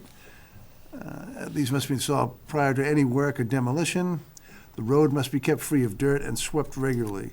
Consideration should be made to install roof drain dry wells in the new dwelling. And that is all of my letters. I don't have those other letters. Yeah, I have a letter that basically that all the abutters had signed that were home. It's not in the folder. I didn't see it, I promise. Here's the last one I didn't have yesterday. This is all. But they all signed the same letter. So that's the one. It was like 10 of them. Yeah. Vouch for that. Like 10 signed by random people. Yeah, yeah. No, wait a minute, wait a minute. I don't have them. Colin's very good at this. I don't know what's going on here. That kind of night. Well, I'll read the single letter in, and we could assume that 10 other people said the same. Must have been that first one. Excuse Leave right over the I'm not edge. finding it critical.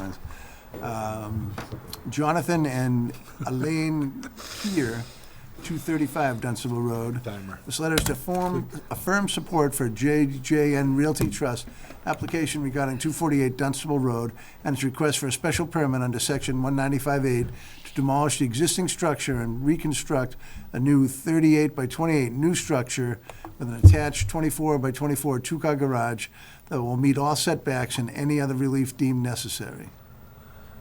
The existing structure property is pre-existing and non-conforming. The underlying zoning is RB, residential, which requires 40,000 square feet of area. The certified plot plan notes the existing lot is 36,144 plus or minus square feet. The proposed structure will be an improvement to the area. Jonathan and Elaine Kier.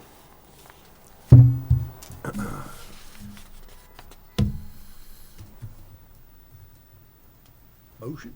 Open it up to the audience, you know you do that. We could, but it looks like it's his dad. Anyone in the audience like to speak in favor or opposition to this application? I'm his father, That's what we assumed. Which way you go on this one? Which way? I propose a motion to close the public hearing. Second. Second by Nancy. All in favor? Aye. Further questions for the applicant? Nope. I'll make a proposal to approve the special permit under 195-8 to demolish and reconstruct the new 38 by 28 new structure with an attached 24 by 24 two-car garage, as well as all the letters that were read into the record. Sure. Second that one. Second. All in favor? Aye. Aye. Unanimous? Good luck with it. Thank you. Thank you very much. Thanks for being patient, guys. Thanks for fitting us in. I'd like to get a way to know how that's gonna go. I'm leaving everything here. Oh, yes. Motion to close? Motion to close the meeting. Motion to close. I second. I second. So it says minutes. Oh, yeah, you know what, though? I never sent them out. I never I didn't got see any minutes. I didn't get them. Second the motion. Close us. Second, it's just approved. Aye. So- Meeting's closed. Meeting's adjourned. Did I have an off week? Why are you having an off week?